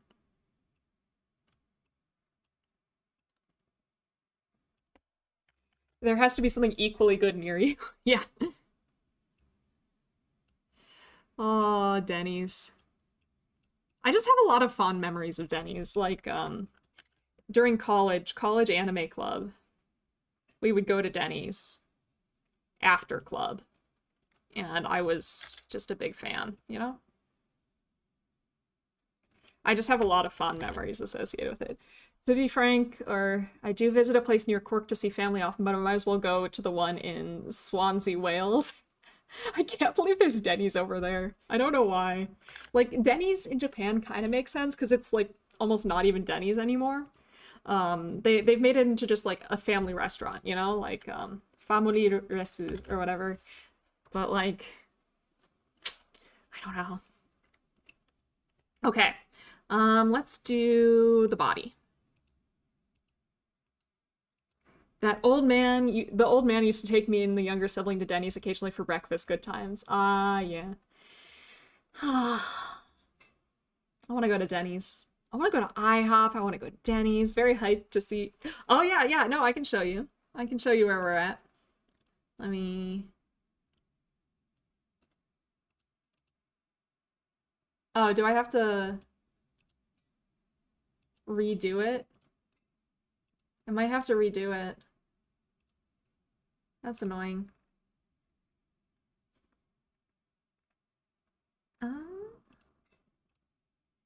Oh, it's because I understand.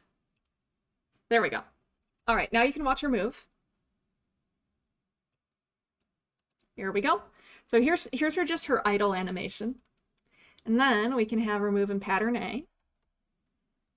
She lives! We have quite a few restaurants that do the American diner as a foreign dining experience. Denny's Swansea has a big sign saying America's Diner at the front. I think Denny's in America are also refer to themselves as America's Diner. Let's see how this looks with the hat on. That's not bad. That's not bad. That's working out all right. Aw, she's cute. I'm happy. I'm debating if we want to make the body turn as well. Oh, thank you. I'm so happy with how it's turning out. I like it a lot. You know, a lot of things look kind of sketchy when you're rigging them, but once you put it in motion, it looks so much nicer. It's kind of like smear frames in animation, you know? Like, when you look at a single frame of animation, it's not meant to be viewed as a single image, so like that's where you get that famous like Sasuke picture and stuff.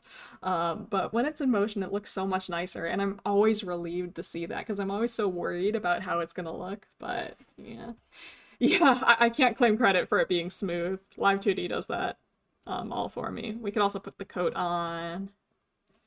But yeah, I think I will make the body turn, and then when the body turns, I think I'm gonna make the legs move too.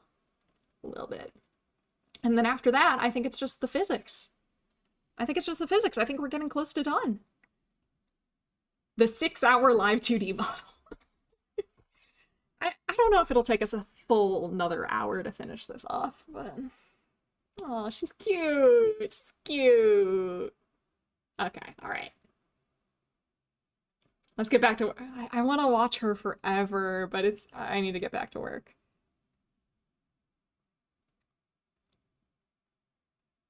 But I want to watch her forever.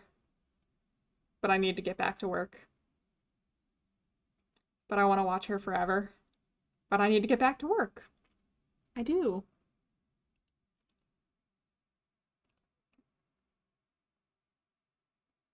It does bother me how this posing thing does go through the toggles. I wonder if there's a way that I can lock it.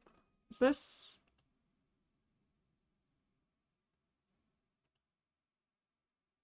No, I guess not.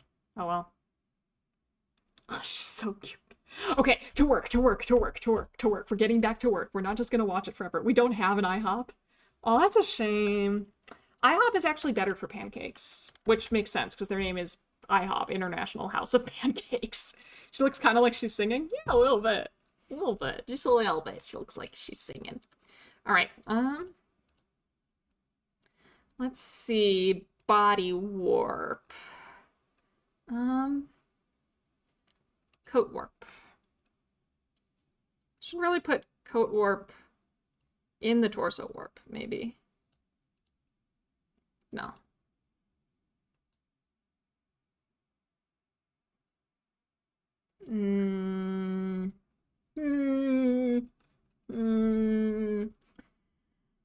Maybe I just make...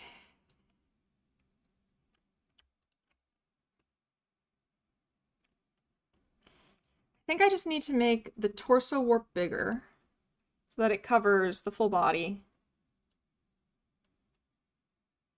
And then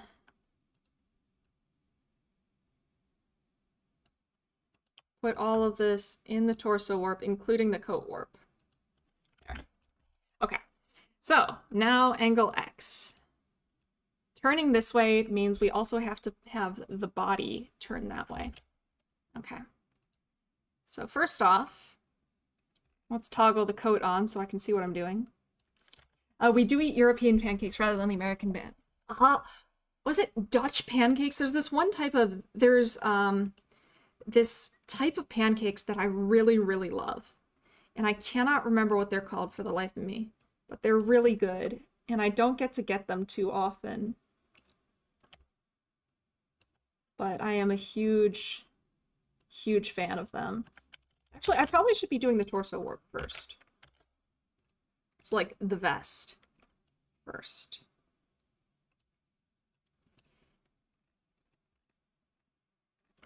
Okay.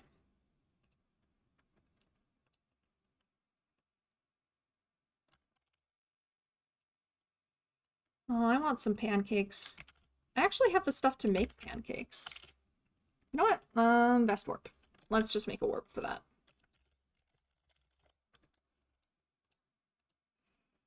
And then put the vest in there. That way. Wait, what have I done? Vest warp. I want the vest warp to only cover the vest. So just this bit. Okay, and let's hide the coat again. Okay.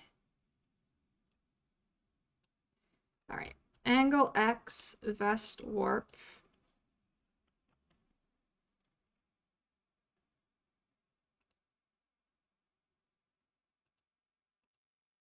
All right.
Sorry, I'm in the zone. Where were we?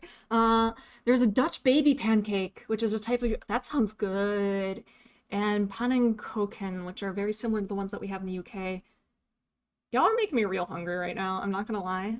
It's kind of a problem. Kind of a problem. Just a little bit, you know? Just a little hungry. Just a little bit hungry.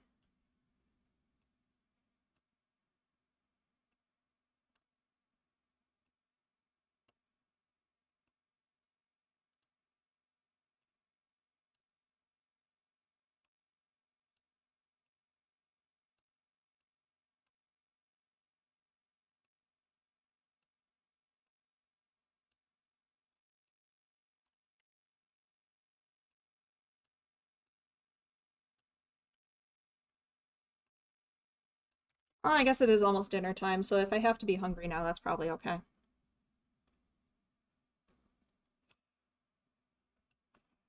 Okay.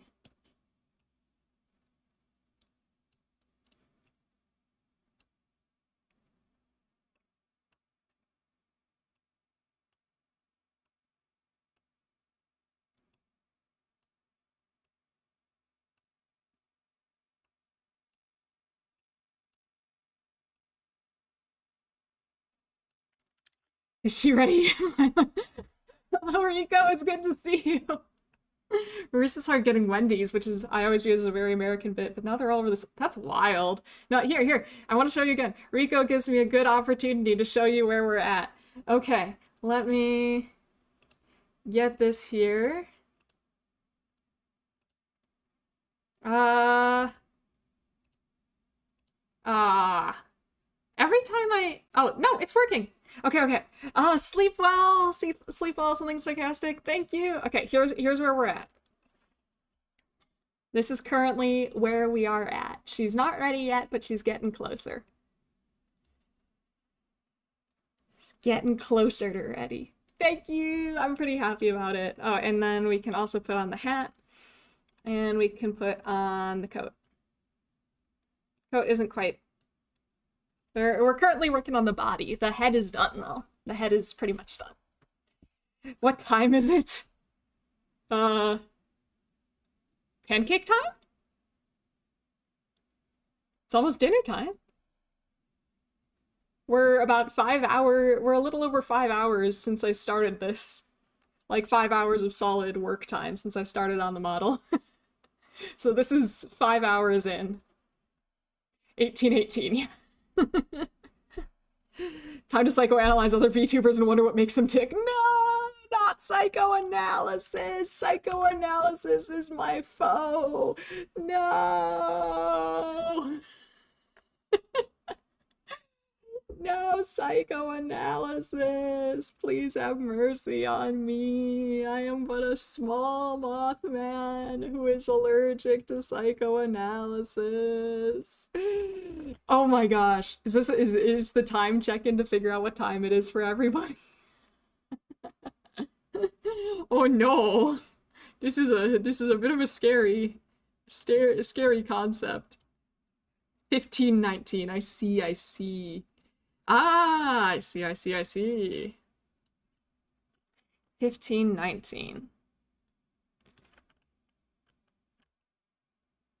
Oh, I know what. Ah, I see. Everything's coming together. Everything's coming together. Okay.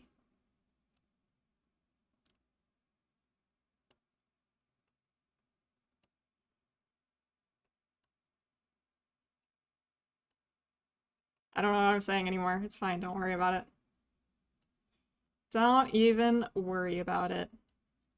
I wish I had any idea how to do this. The psychoanalysis bit, or the rigging bit. Yeah, I've gotten a lot of practice rigging. I've done a fair amount. I mostly did a lot of, like, little projects on my own before I even... I started out, like, really simple.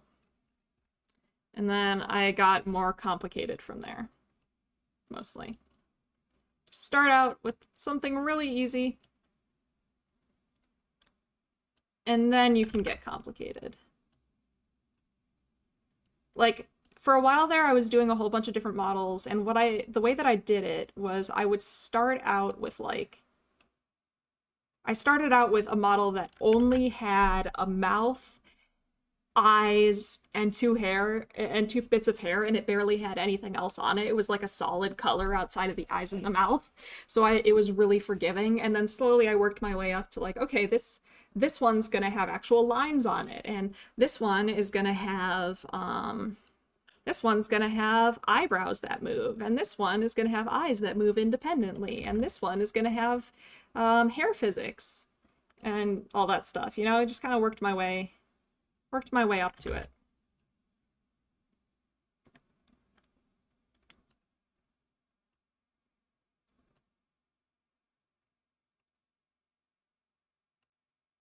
Just ease your way in. Start out with something simple. Don't start out with the full one. Yeah. Yeah, I don't actually know how many models I've done at this point. Like, most of them I haven't done under the name Myelin. Most of the models I've done have not been associated with Myelin, but I've done a lot of models by now. I've for a long time considered just blindly diving in and seeing what abomination comes out the other side. That could be fun too. You can do a lot of fun stuff with Live2d. I want to try getting more creative and more weird with the stuff that I do with Live2d, you know? I really would like to get a little stranger. So I think for, like, my personal upcoming models, I'm gonna start, like, trying to do really weird stuff. Biblically accurate VTuber. Oh my gosh. Oh my gosh, this reminds me of a model that I've made. It's not like biblically... I wonder if I have the files on this computer so I can show you. Let me... I do?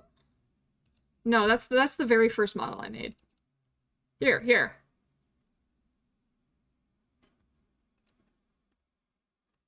Oh, that's not working. That's, for some reason, that's opening up a separate instance of Live2d. That's a really weird way to go about it. Oh. Close that. I want to open it in here. Ah! No, I closed chat! Come back, chat. There we go. Here we go. Open... Let me find it.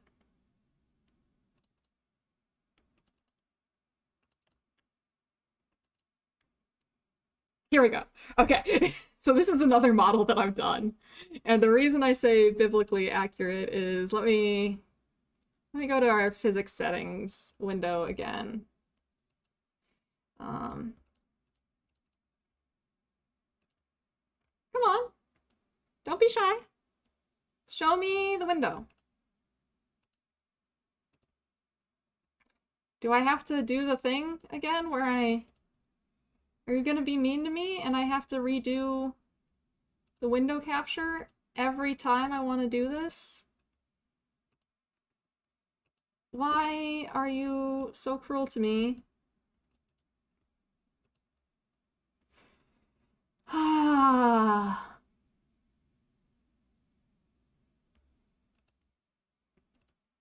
Live2d just doesn't like me very much, I think. I've never figured out how to get the physics setting to do what I want it to do. So I guess I'm just gonna have to show you manually. Oh no, now it's doing it. I have no idea what I did that made it actually work, but now it's doing what I want it to do.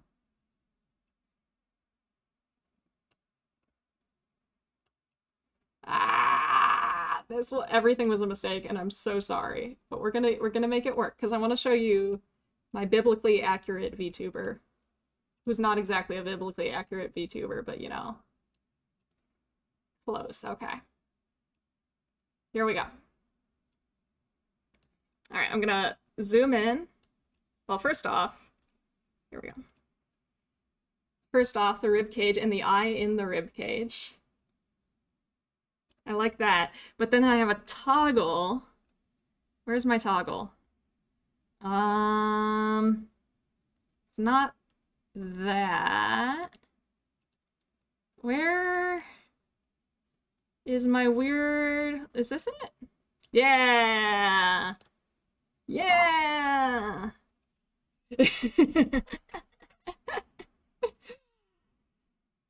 There's my biblically accurate VTuber. Isn't it? It's neat. I do want to re-rig this. There's some things that I would fix with it, probably, but I do like the idea of that. He's sponky. He's sponky. What's this? Oh. It has a jacket as well. I really like the chest thing going on there, though, so I need to do more with this one. For now, we have another VTuber to work on. We have this one, and we've got to focus on getting this one ready to roll. That is the #1 concern right now. Getting this VTuber ready to go out into the world. I'm speedrunning it. And hopefully not sacrificing quality by speedrunning the VTuber model. This is what we hope. Sponky. So this bit should be going up, I think.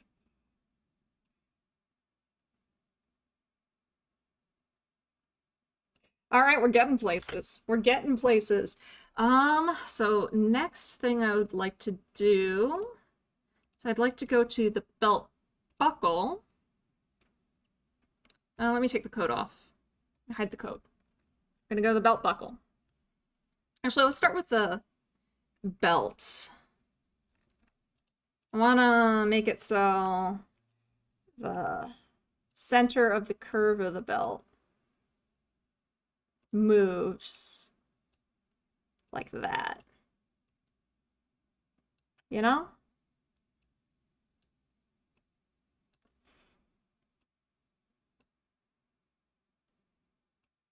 There we go. And then the other way, so the center of the curve of the belt goes over here. Imagine being locked in for this long. I know, right? How am I still doing this?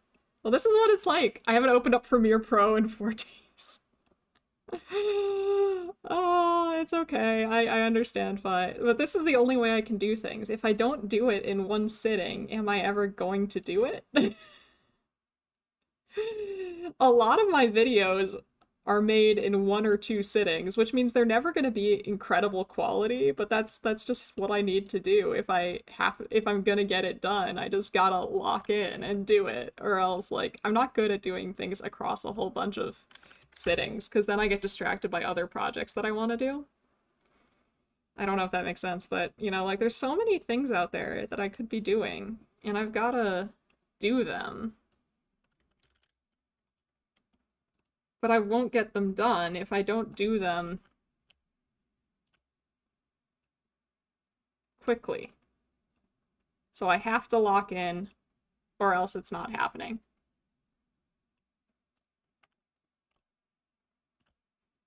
So we are very locked in.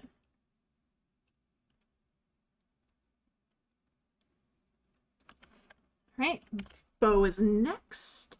Where's the bow? Where did I put the bow? Is it here? Here we go.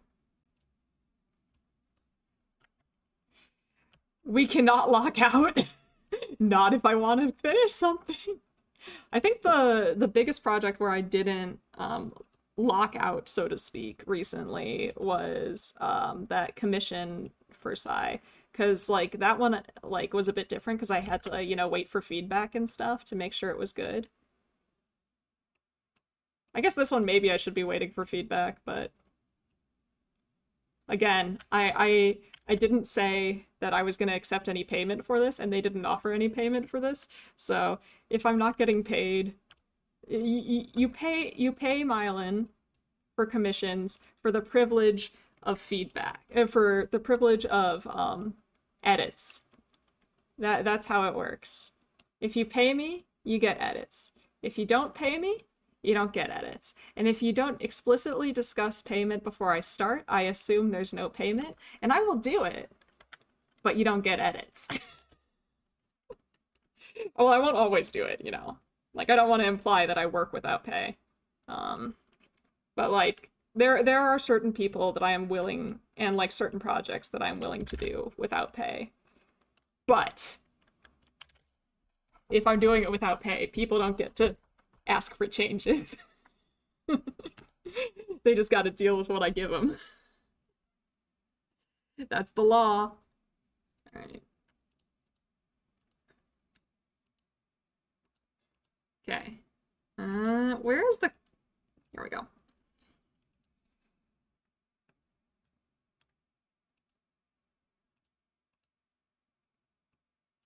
I do want to eat.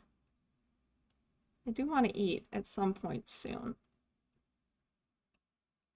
I think that would be good.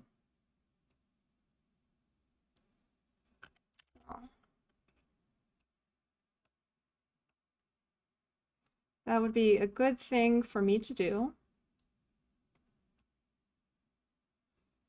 But also, have you considered that I want to finish this? I've started on stream, so I want to do the whole thing on stream, for one. I think that would be neat if it was like the full process on stream. And I don't want to pause the stream to go get food, because when I eat my food, I want to do so leisurely, without worrying about coming back. Okay.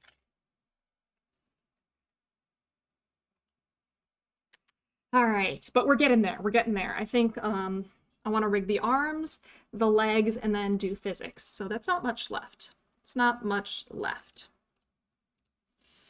Okay, angle. Oh. Eat when you're hungry, though. I mean, I could do that, but have you considered not doing that?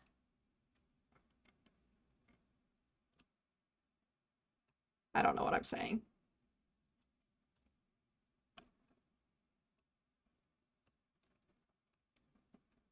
I will eat when I'm hungry. I will. If you're not super hungry, don't lock out yet. I'm not super hungry. Yeah, so there's that.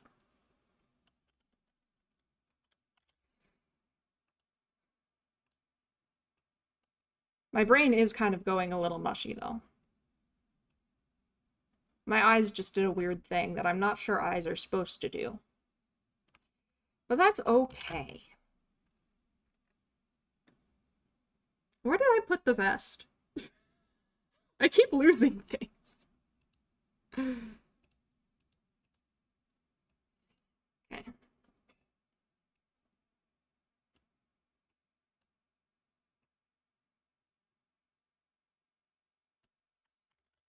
I'm gonna be the fastest in the West. Okay.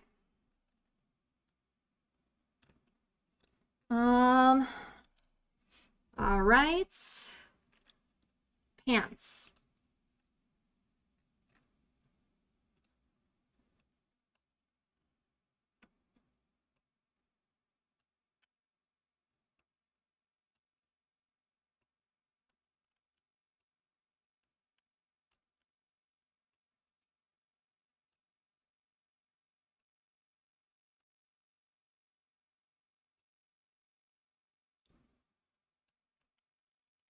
Okay.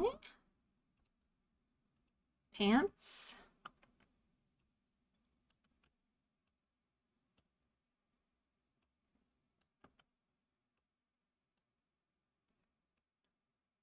I can feel my brain just slowly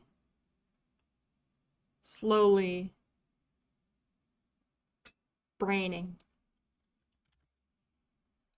Okay, legs.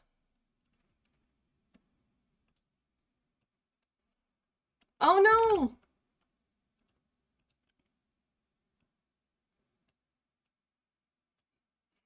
Okay, okay, now we can do it.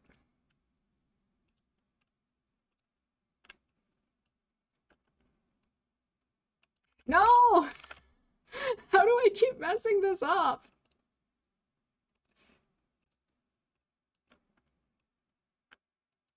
Oh my gosh. Okay, okay. This needs to be in here. Okay.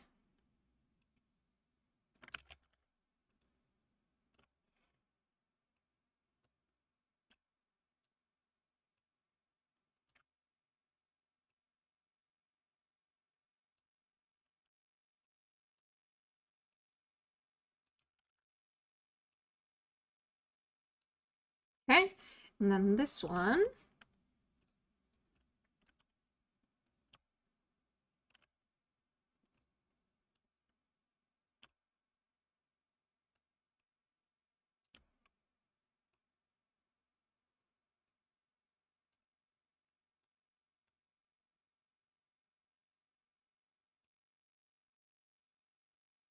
We're getting there.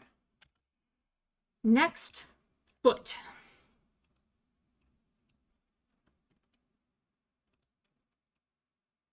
Oh wait. Foot. We do it. We accomplish great things with our abilities.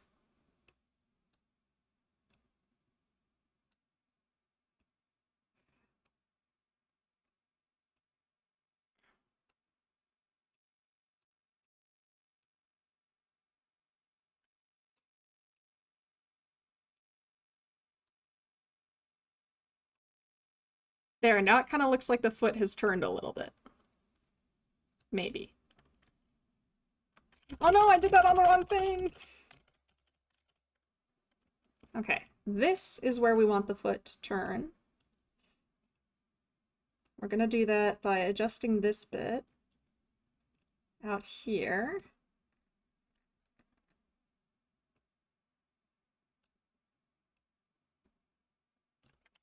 Okay, that looks like it turned a little bit. This one, we're going to adjust the foot this way. So it looks like it's turned a little bit.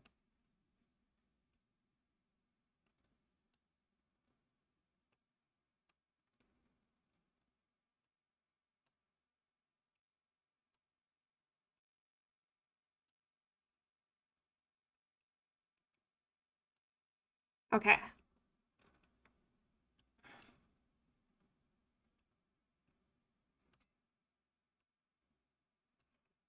There.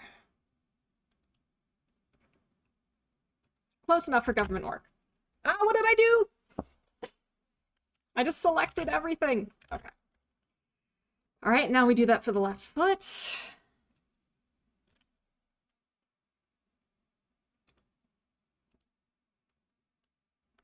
Here we go. Oh.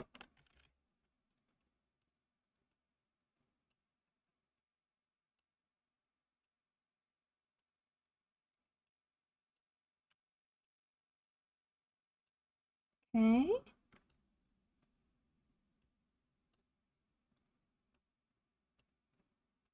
You can tell my brain is braining because I'm going really, really quiet right now. Sorry, y'all. I'm trying to have a thought, but the neurons are not firing. There is only shoe. There is nothing else. Max Burning Spirit. I don't know if this counts as Burning Spirit, but you know what? I'll take it. Hell yeah. Max Burning Spirit.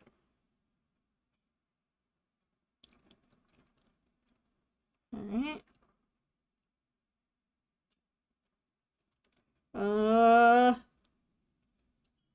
This one I want the heel to go out a little bit more.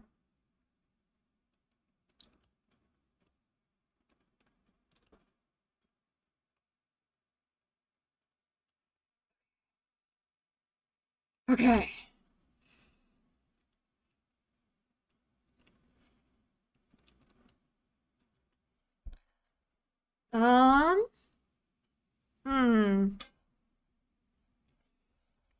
I think it would be nice to make the legs bend a little bit. Oh, I forgot to check when the coat's on, if that's working how it should with the turns. It's not. Okay. All right, so we've got to get the coat, the sleeves. We've got to adjust the sleeves on the coat. There we go. That's correct, but this is wrong. That is the sleeve. Surely. That problem is the sleeve. Oh, it's the other sleeve. It's not the lab coat sleeve. Or it is the lab coat sleeve. What am I doing? What am I talking about? This is the sleeve that we need to worry about. So we gotta hide it under the lab coat. There we go. Okay. And then the other lab coat sleeve also needs to get hidden so that it doesn't pop out when it shouldn't. Okay.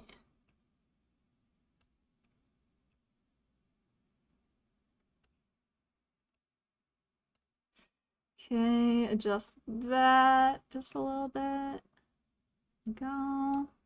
Okay, and then I'm gonna do the other one, and just some last minute fixes on the other one so it looks correct.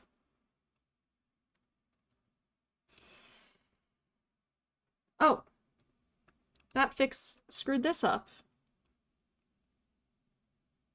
Okay, so I move this bit, and then I use this bit to make the line go where it should.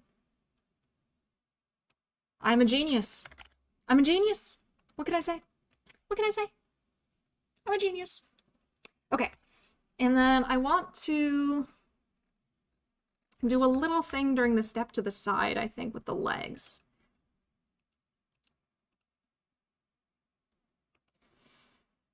Which I think would make me happy.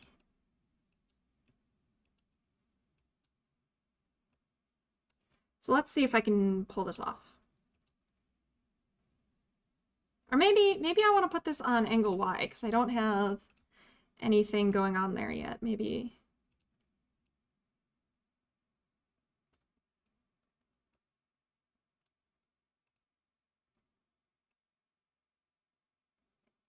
Oh,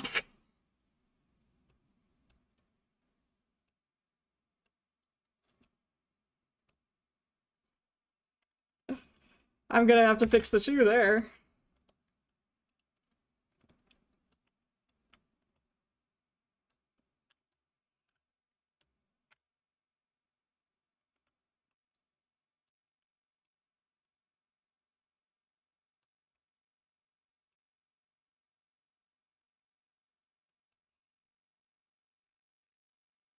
Let's see how this turns out, and if it turns out horribly, we're just gonna undo it. I just thought it would be fun.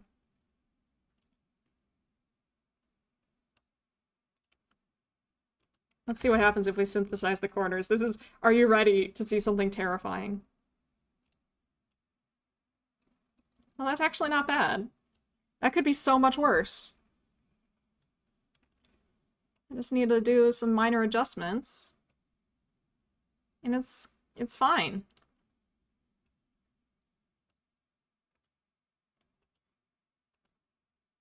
That's really not bad at all.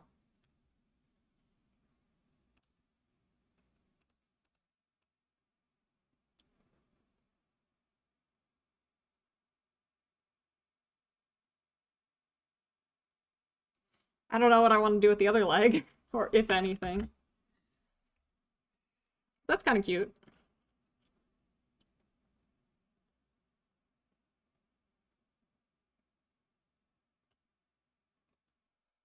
There we go.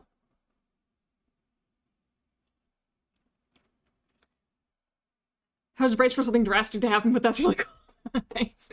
I was also kind of braced for something drastic to happen. I was so braced for it to just completely break, you know? Let's try it again. Let's see if we can do that again. Like, figure out something fun with the right leg. Okay.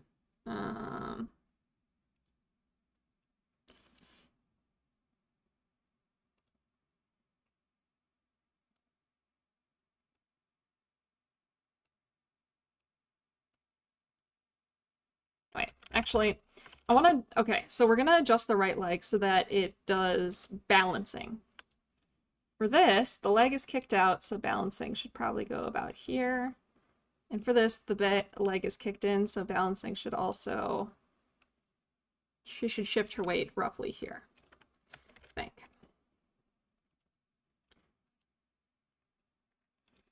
I'm just kind of guessing, but I think that's roughly what should happen.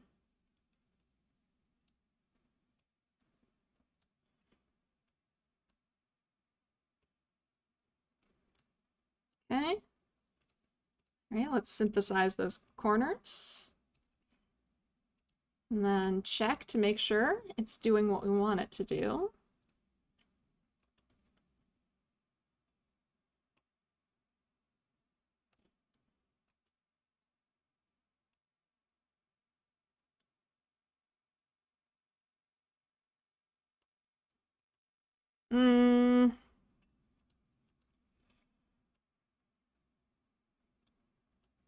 Okay, I think part of the problem, I think part of what we have to do is with the left leg, when it's over here, or is it? No, it's the left foot, that's the problem. Problem is when it's, there's a particular corner where they start to overlap. So, I think it's this one, right. So at that particular corner, what I'm gonna do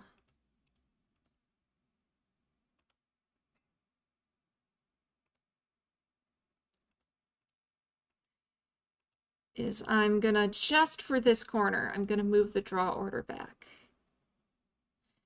And yeah, that should solve that issue. And then I might need to do the same with the leg.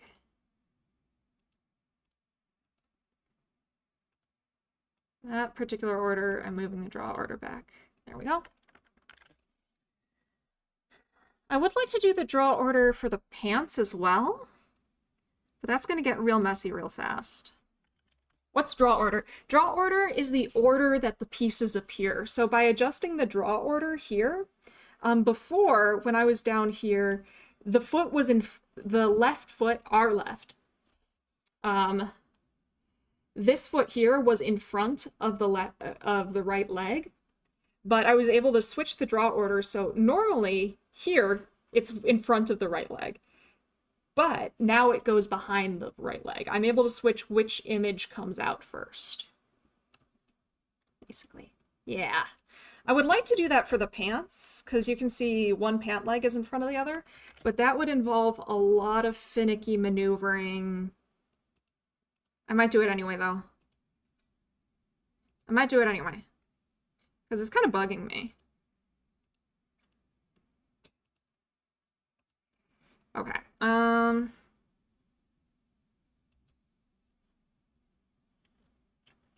So for the right pant leg, I think when it goes over here, I want the right pant leg.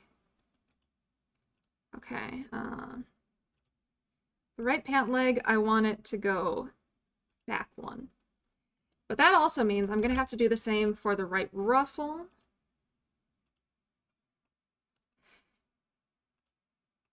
And then I'm going to have to do the same for the left leg.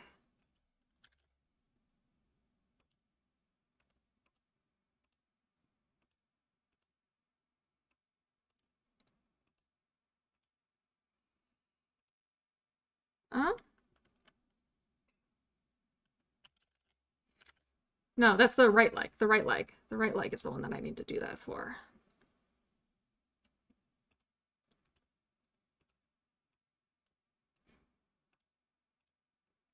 Okay, but does that screw up anything that I did before?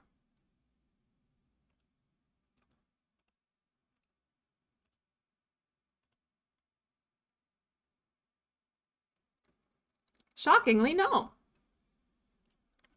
All right.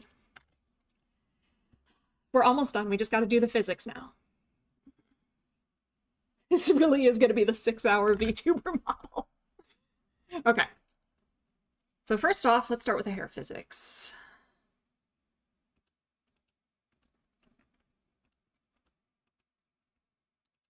Face.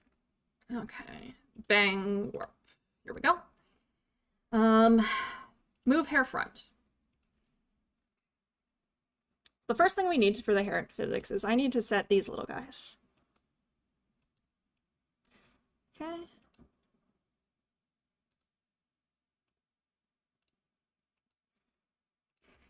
Then for move hair front, moving to the right is hair swinging to the right. Oh, maybe I might adjust this ever so slightly. I think for the sake of my sanity, I'm going to put 2 up here, then that, and then 2 up here, and then that, and that. Okay, and then move hair front, we'll move this. So the hair's going to swing this way. I'm not going to go too intense with the swings. I don't think it needs to be too intense. The more intense you make the hair swings, the funkier the hair starts to look. Okay, so that's just swinging that bit back and forth. Okay, now let's get left and right hair. Start rigging those. So right hair, 1, 2, 3, 4. And then 1, 2, 3, 4. And then this should be rigged on move hair side. Oh wait, no. I want to move with these ones.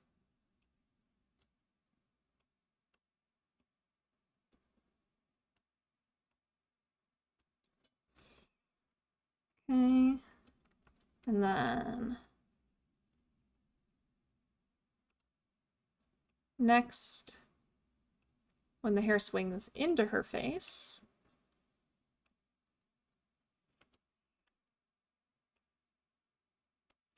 okay.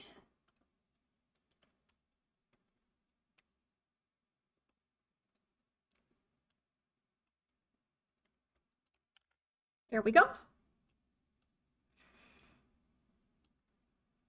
right, this one next. This is one of the more fun parts, I'd say, of rigging. I do enjoy rigging hair physics.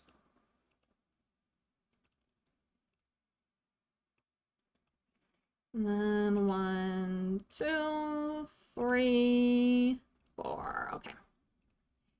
This is also move hair side. So this gets to swing into the side. Hopefully that's not too much. And then this gets to swing off to that side.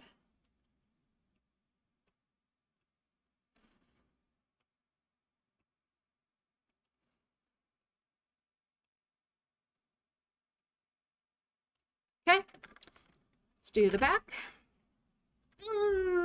Big stretch, big stretch. Okay, back hair. I'm getting real tired. 1, 2, 3, 4, 5. Okay. 1, 2, 3, 4. And then just for good measure, I'm going to put 1 in here. Okay. This is move hair back. So going all the way to the right.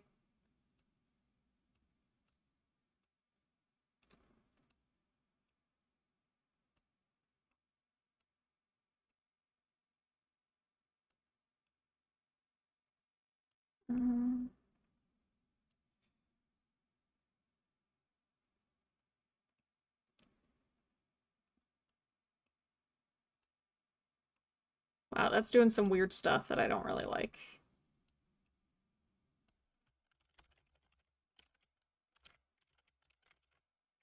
Maybe I should just, yeah, get rid of that one and see how it goes rigging with just this one.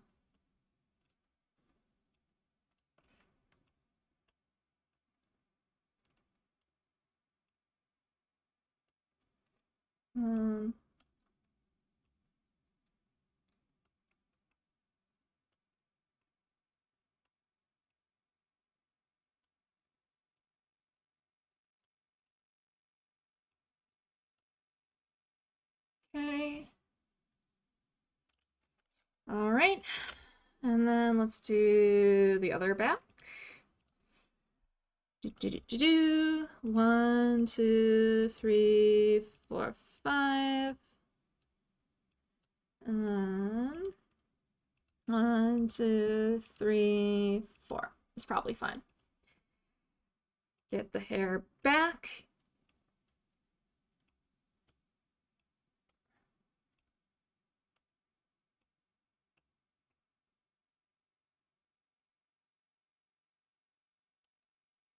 And then hair back this way.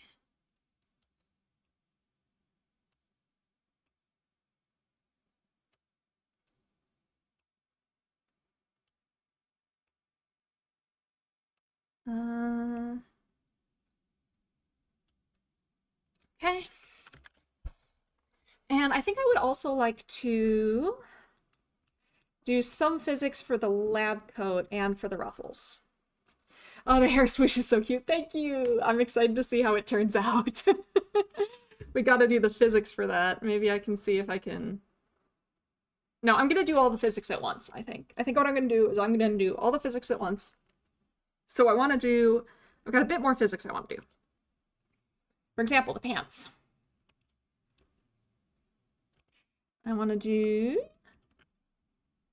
I think I'll just have the ruffles floof. I'm not gonna have the pant legs themselves floof. Let's make this hair move front. Let's rig it to that.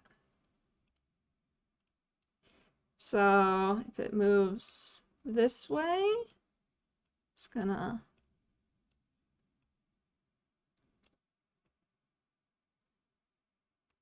floof that way, and then we can make it floof the other way.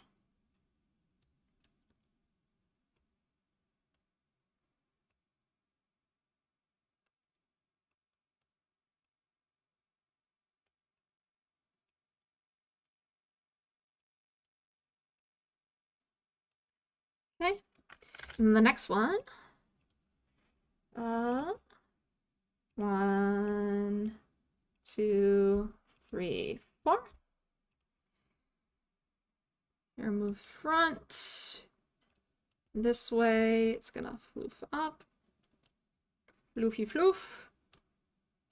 Floofy floof. And this floop down. And then floofing this way. These are all very technical terms, you must understand. The technical term, of course, is floof. Okay.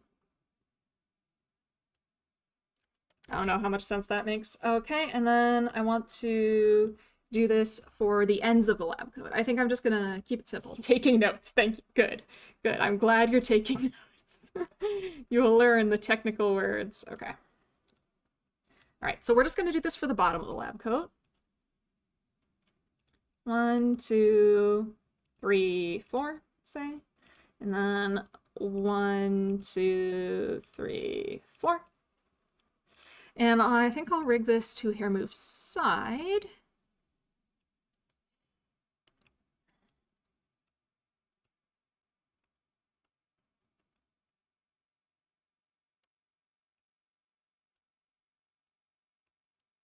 Oh, wow, I did that on the wrong thing.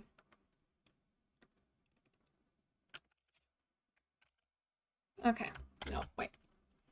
Okay, there we go. Lab coat's gonna billow out this way. I'm doing some drawing and do have a random note from Psydere ASMR stream of good substitute to create snow crunching sound. I'm curious now. You've absolutely got me curious. What would that be?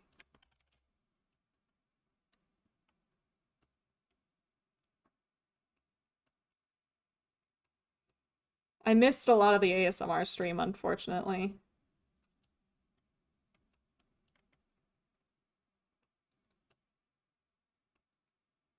I was there for part of it, but part is certainly not all.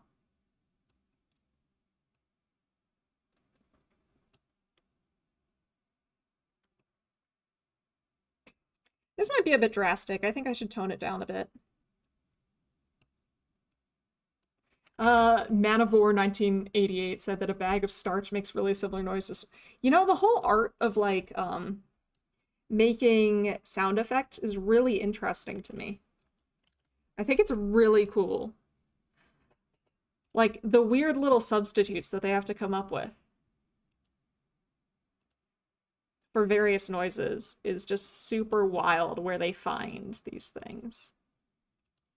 I'd love to learn more about that someday.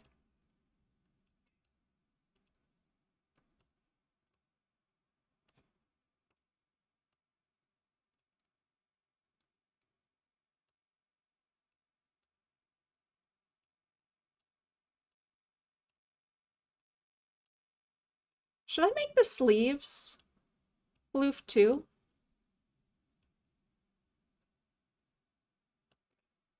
It's kind of tempting.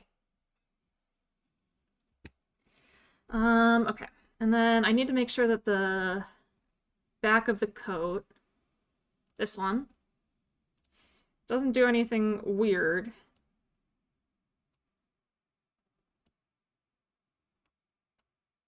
Yeah, like that.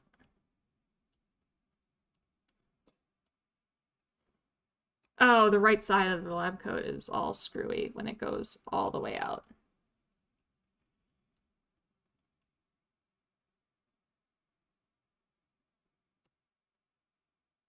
Wow, something is horribly wrong here. Let's redo this entirely, or at least I'll redo this side of it.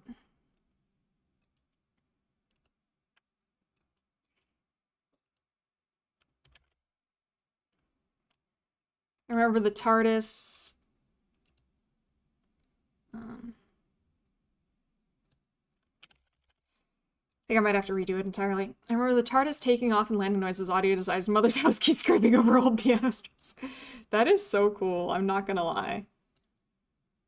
Like, it's super neat to learn where these things came from. Maybe I can just manually fix this. And just go in and like... Something is clearly weird with how this is going. It's moving this in ways that it shouldn't. And then I can just manually go in and kind of correct it-ish. It's not perfect, but it'll do. Okay, and then I think, yeah, this one could use a little help.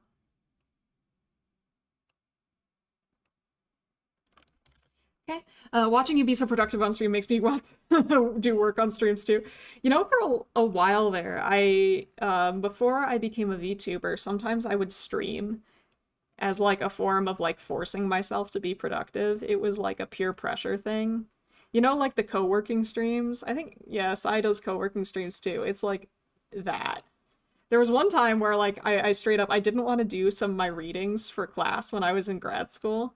So I literally streamed myself doing my readings, except I wasn't reading them out loud. I was just reading them silently.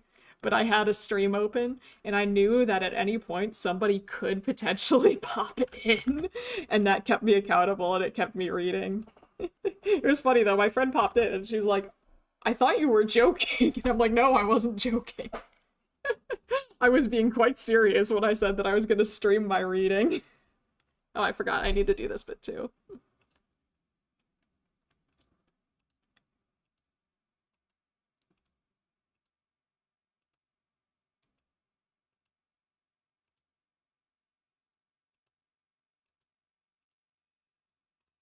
Okay, let's make that hair move front.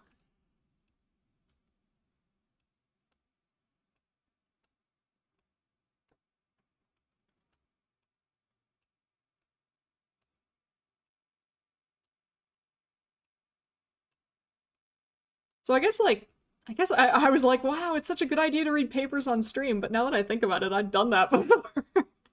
Just not on like a publicly available stream. I only streamed it so my friends could see it. And one of them did turn up and just watch me read my papers. I appreciate my friends a great deal.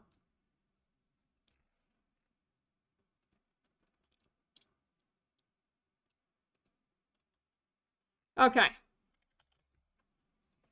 I'm debating on whether I want the bunny ears to bounce, but I think I'm not gonna go that far. Okay, let's do our physics settings.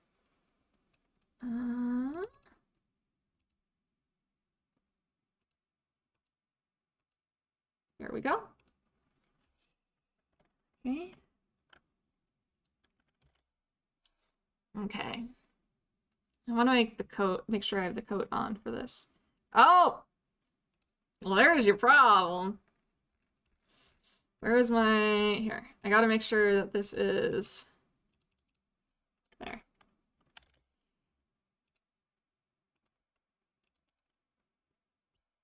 Turn on the coat. There we go. Okay, I was worried there for a minute there. Okay. And let's put... Okay. So, we are going to add head input, physics model input, short hair. And then output settings, we're going to output it on hair move front, hair move side, hair move back.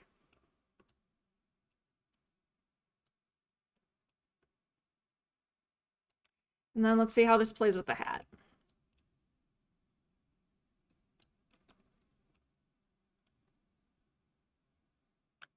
Oh, I never rigged the Y for the hairpiece.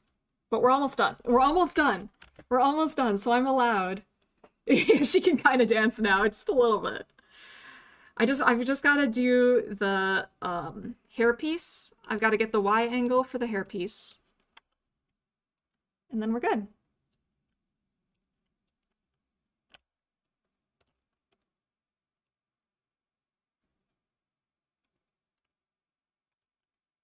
I think we might be done.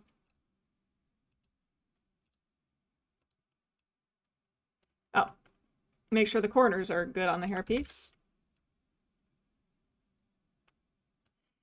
Okay. Modeling, physics settings. I want to make sure that you can see that. Okay. Here she is in all of her glory.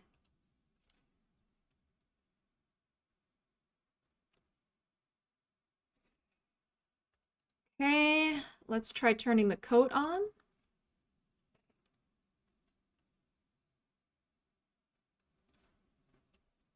Let's try turning the hat on. Or wait, no, that's not.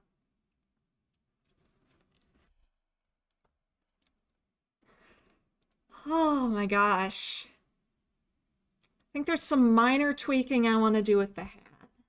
All right, so now we're gonna do the thing where this does a lot more movement and can show off the physics more, but it does do some weird stuff with the toggles. I know it looks like her eyes are moving weirdly, but that's because, oh, I should put it so you can see me.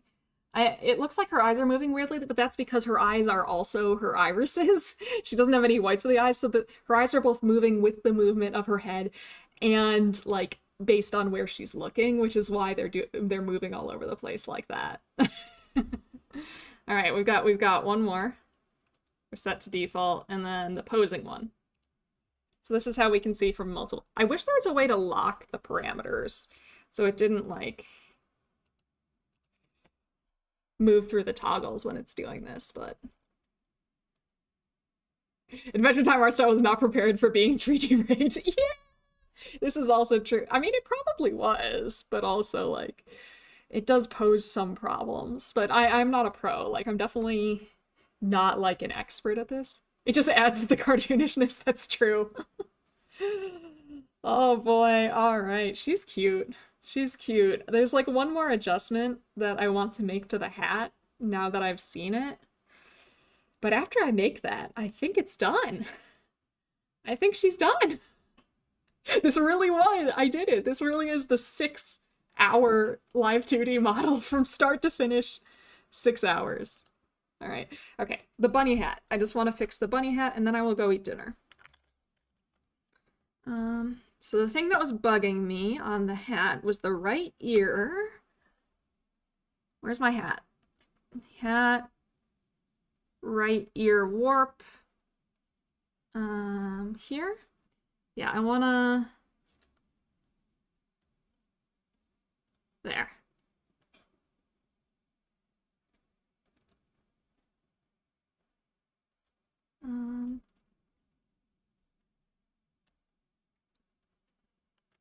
Okay.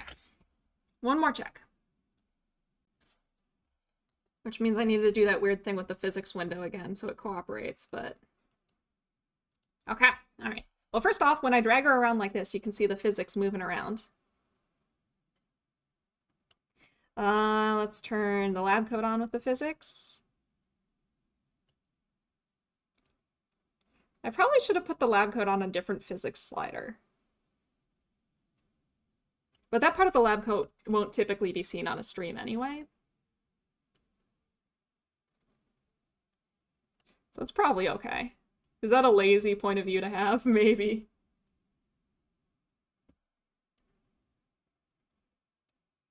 Here she is. And yeah. Oh my gosh. We did it. She's done. She's officially done. We did it! We made it! Oh my gosh! Is this my spark? We did it! We rigged a whole model in in less than 24 hours. 6 solid hours of work.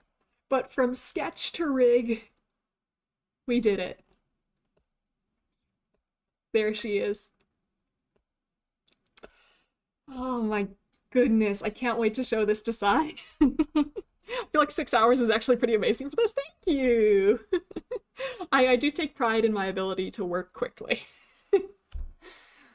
Oh, woo! Thank you.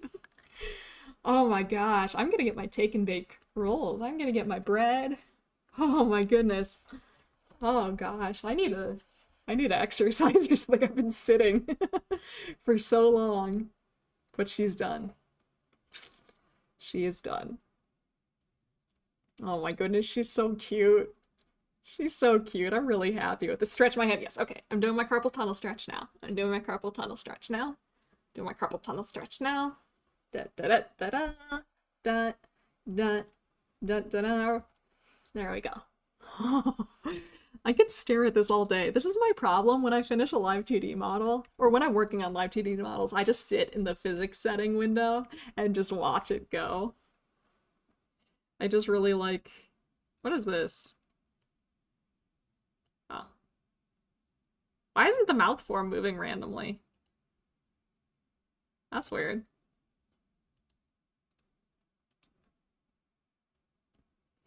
Okay, let's... All right, so this is default, but you can add the lab coat and the other stuff. There we go. Oh my goodness. Oh my goodness. I could watch this forever. I hope Psy likes it.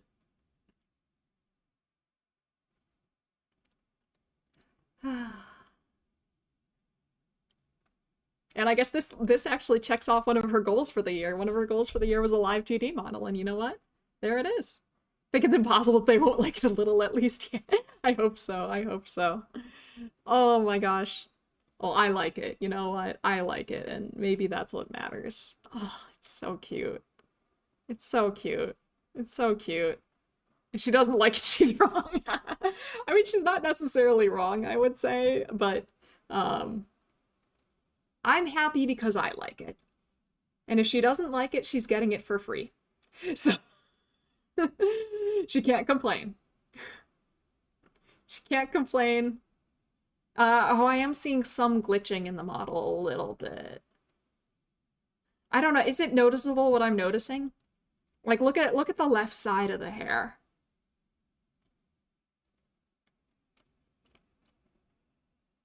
Is that... There's... This... Yeah, there's a disconnect. It's doing the disconnecting thing. It's doing the disconnecting thing. Aww. That's annoying. This makes me sad. No one's gonna see that. I can see it. I can see it. It is haunting me already. I didn't notice, and she likely won't waggle her head around that much. This is also true. This is also true. That is my comfort, that, like, she won't wag her head around quite this much, probably. Oh, gosh. What have I done?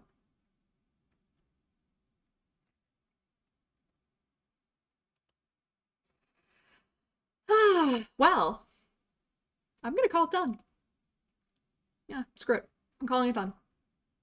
Is it the best model I've ever made? Maybe. That's true, it does. There's just not a line around it, which is kind of annoying to me, but like, yeah, it's only noticeable when she makes a very specific head movement. Okay, it's bothering me enough that I'm actually gonna do something about it. And then I'll call it done. Then I'll call it done. I don't think it should be that hard to fix.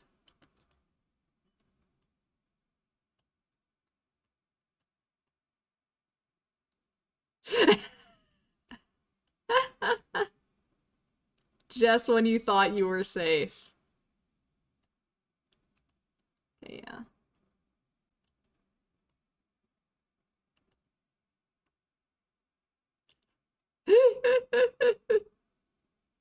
It's okay. It's genuinely not going to be that difficult to fix. See? There, it's fixed. It's fixed. Now I won't see it every time I'm trying to deal. Due to baking R the rizziest, every time I go to insert an image, I have a berry bee pencil. Oh no. Wait, why is it still doing that? I thought I fixed it.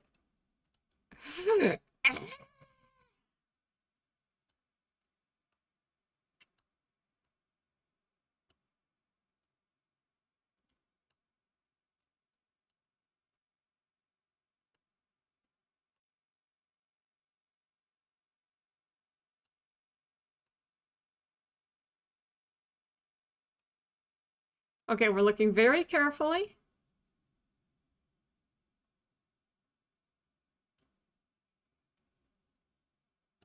We're looking very carefully. It moves, it lives! Okay, screw it. Okay, now it's done. Now it's done. I am calm. I am not gonna nitpick it anymore.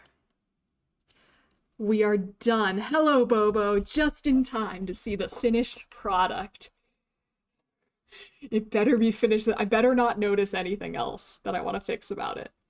I better not notice anything else I want to fix about it. I have done too much. I've done too much. Don't let perfect be the enemy of good enough. I'm usually pretty good about that. Oh. I mean, it's definitely not perfect. There's definitely improvements I could make to it, but, like, I'm not seeing any major gaps in it anymore. Oh, I had water! So I'm gonna call it done now. It's done. She's done. I'm calling her done.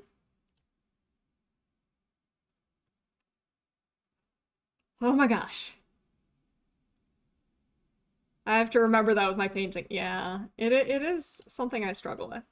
Look at that. There she goes. Done again. Done for the 4th time. You'll start working when you stop working. What if I want you to have a nice relaxing weekend? What if I want you to have a nice relaxing weekend, Maury? And therefore, I'm just not going to stop so that you don't start working. How about that? How about that?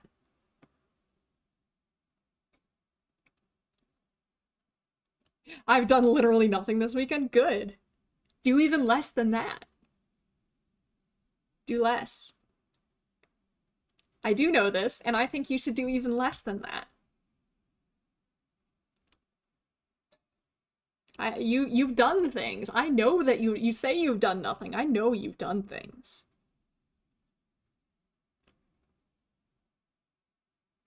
You'll never finish your draft? There's no deadline. There's no deadline for that draft. Though I do want to read what happens next, so...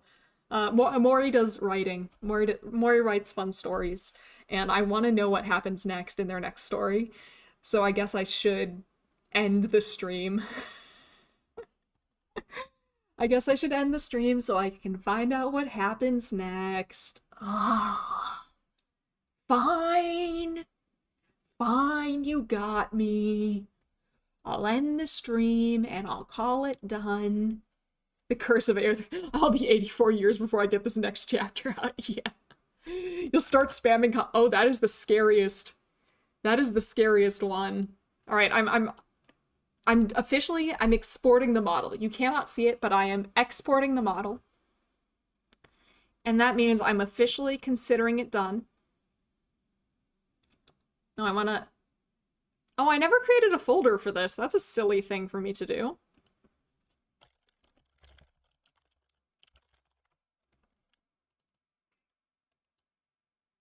It's exporting now. I know you can't see it, but it's exporting now. And that means I'm done. It has exported. It is officially done. I will zip it up and I will send it to Psy. And I'm gonna go make my my ready bake bread rolls. Maury, I'm looking forward to the next chapter. I'm looking forward to it. I'm looking forward to it. I'm looking directly into your soul. Maury. Okay. All right. Oh, take care, everyone. Have a great day. Thank you for joining me on this journey. And I'll see y'all later. I guess I gotta... Oh god, I'm streaming tomorrow too, aren't I?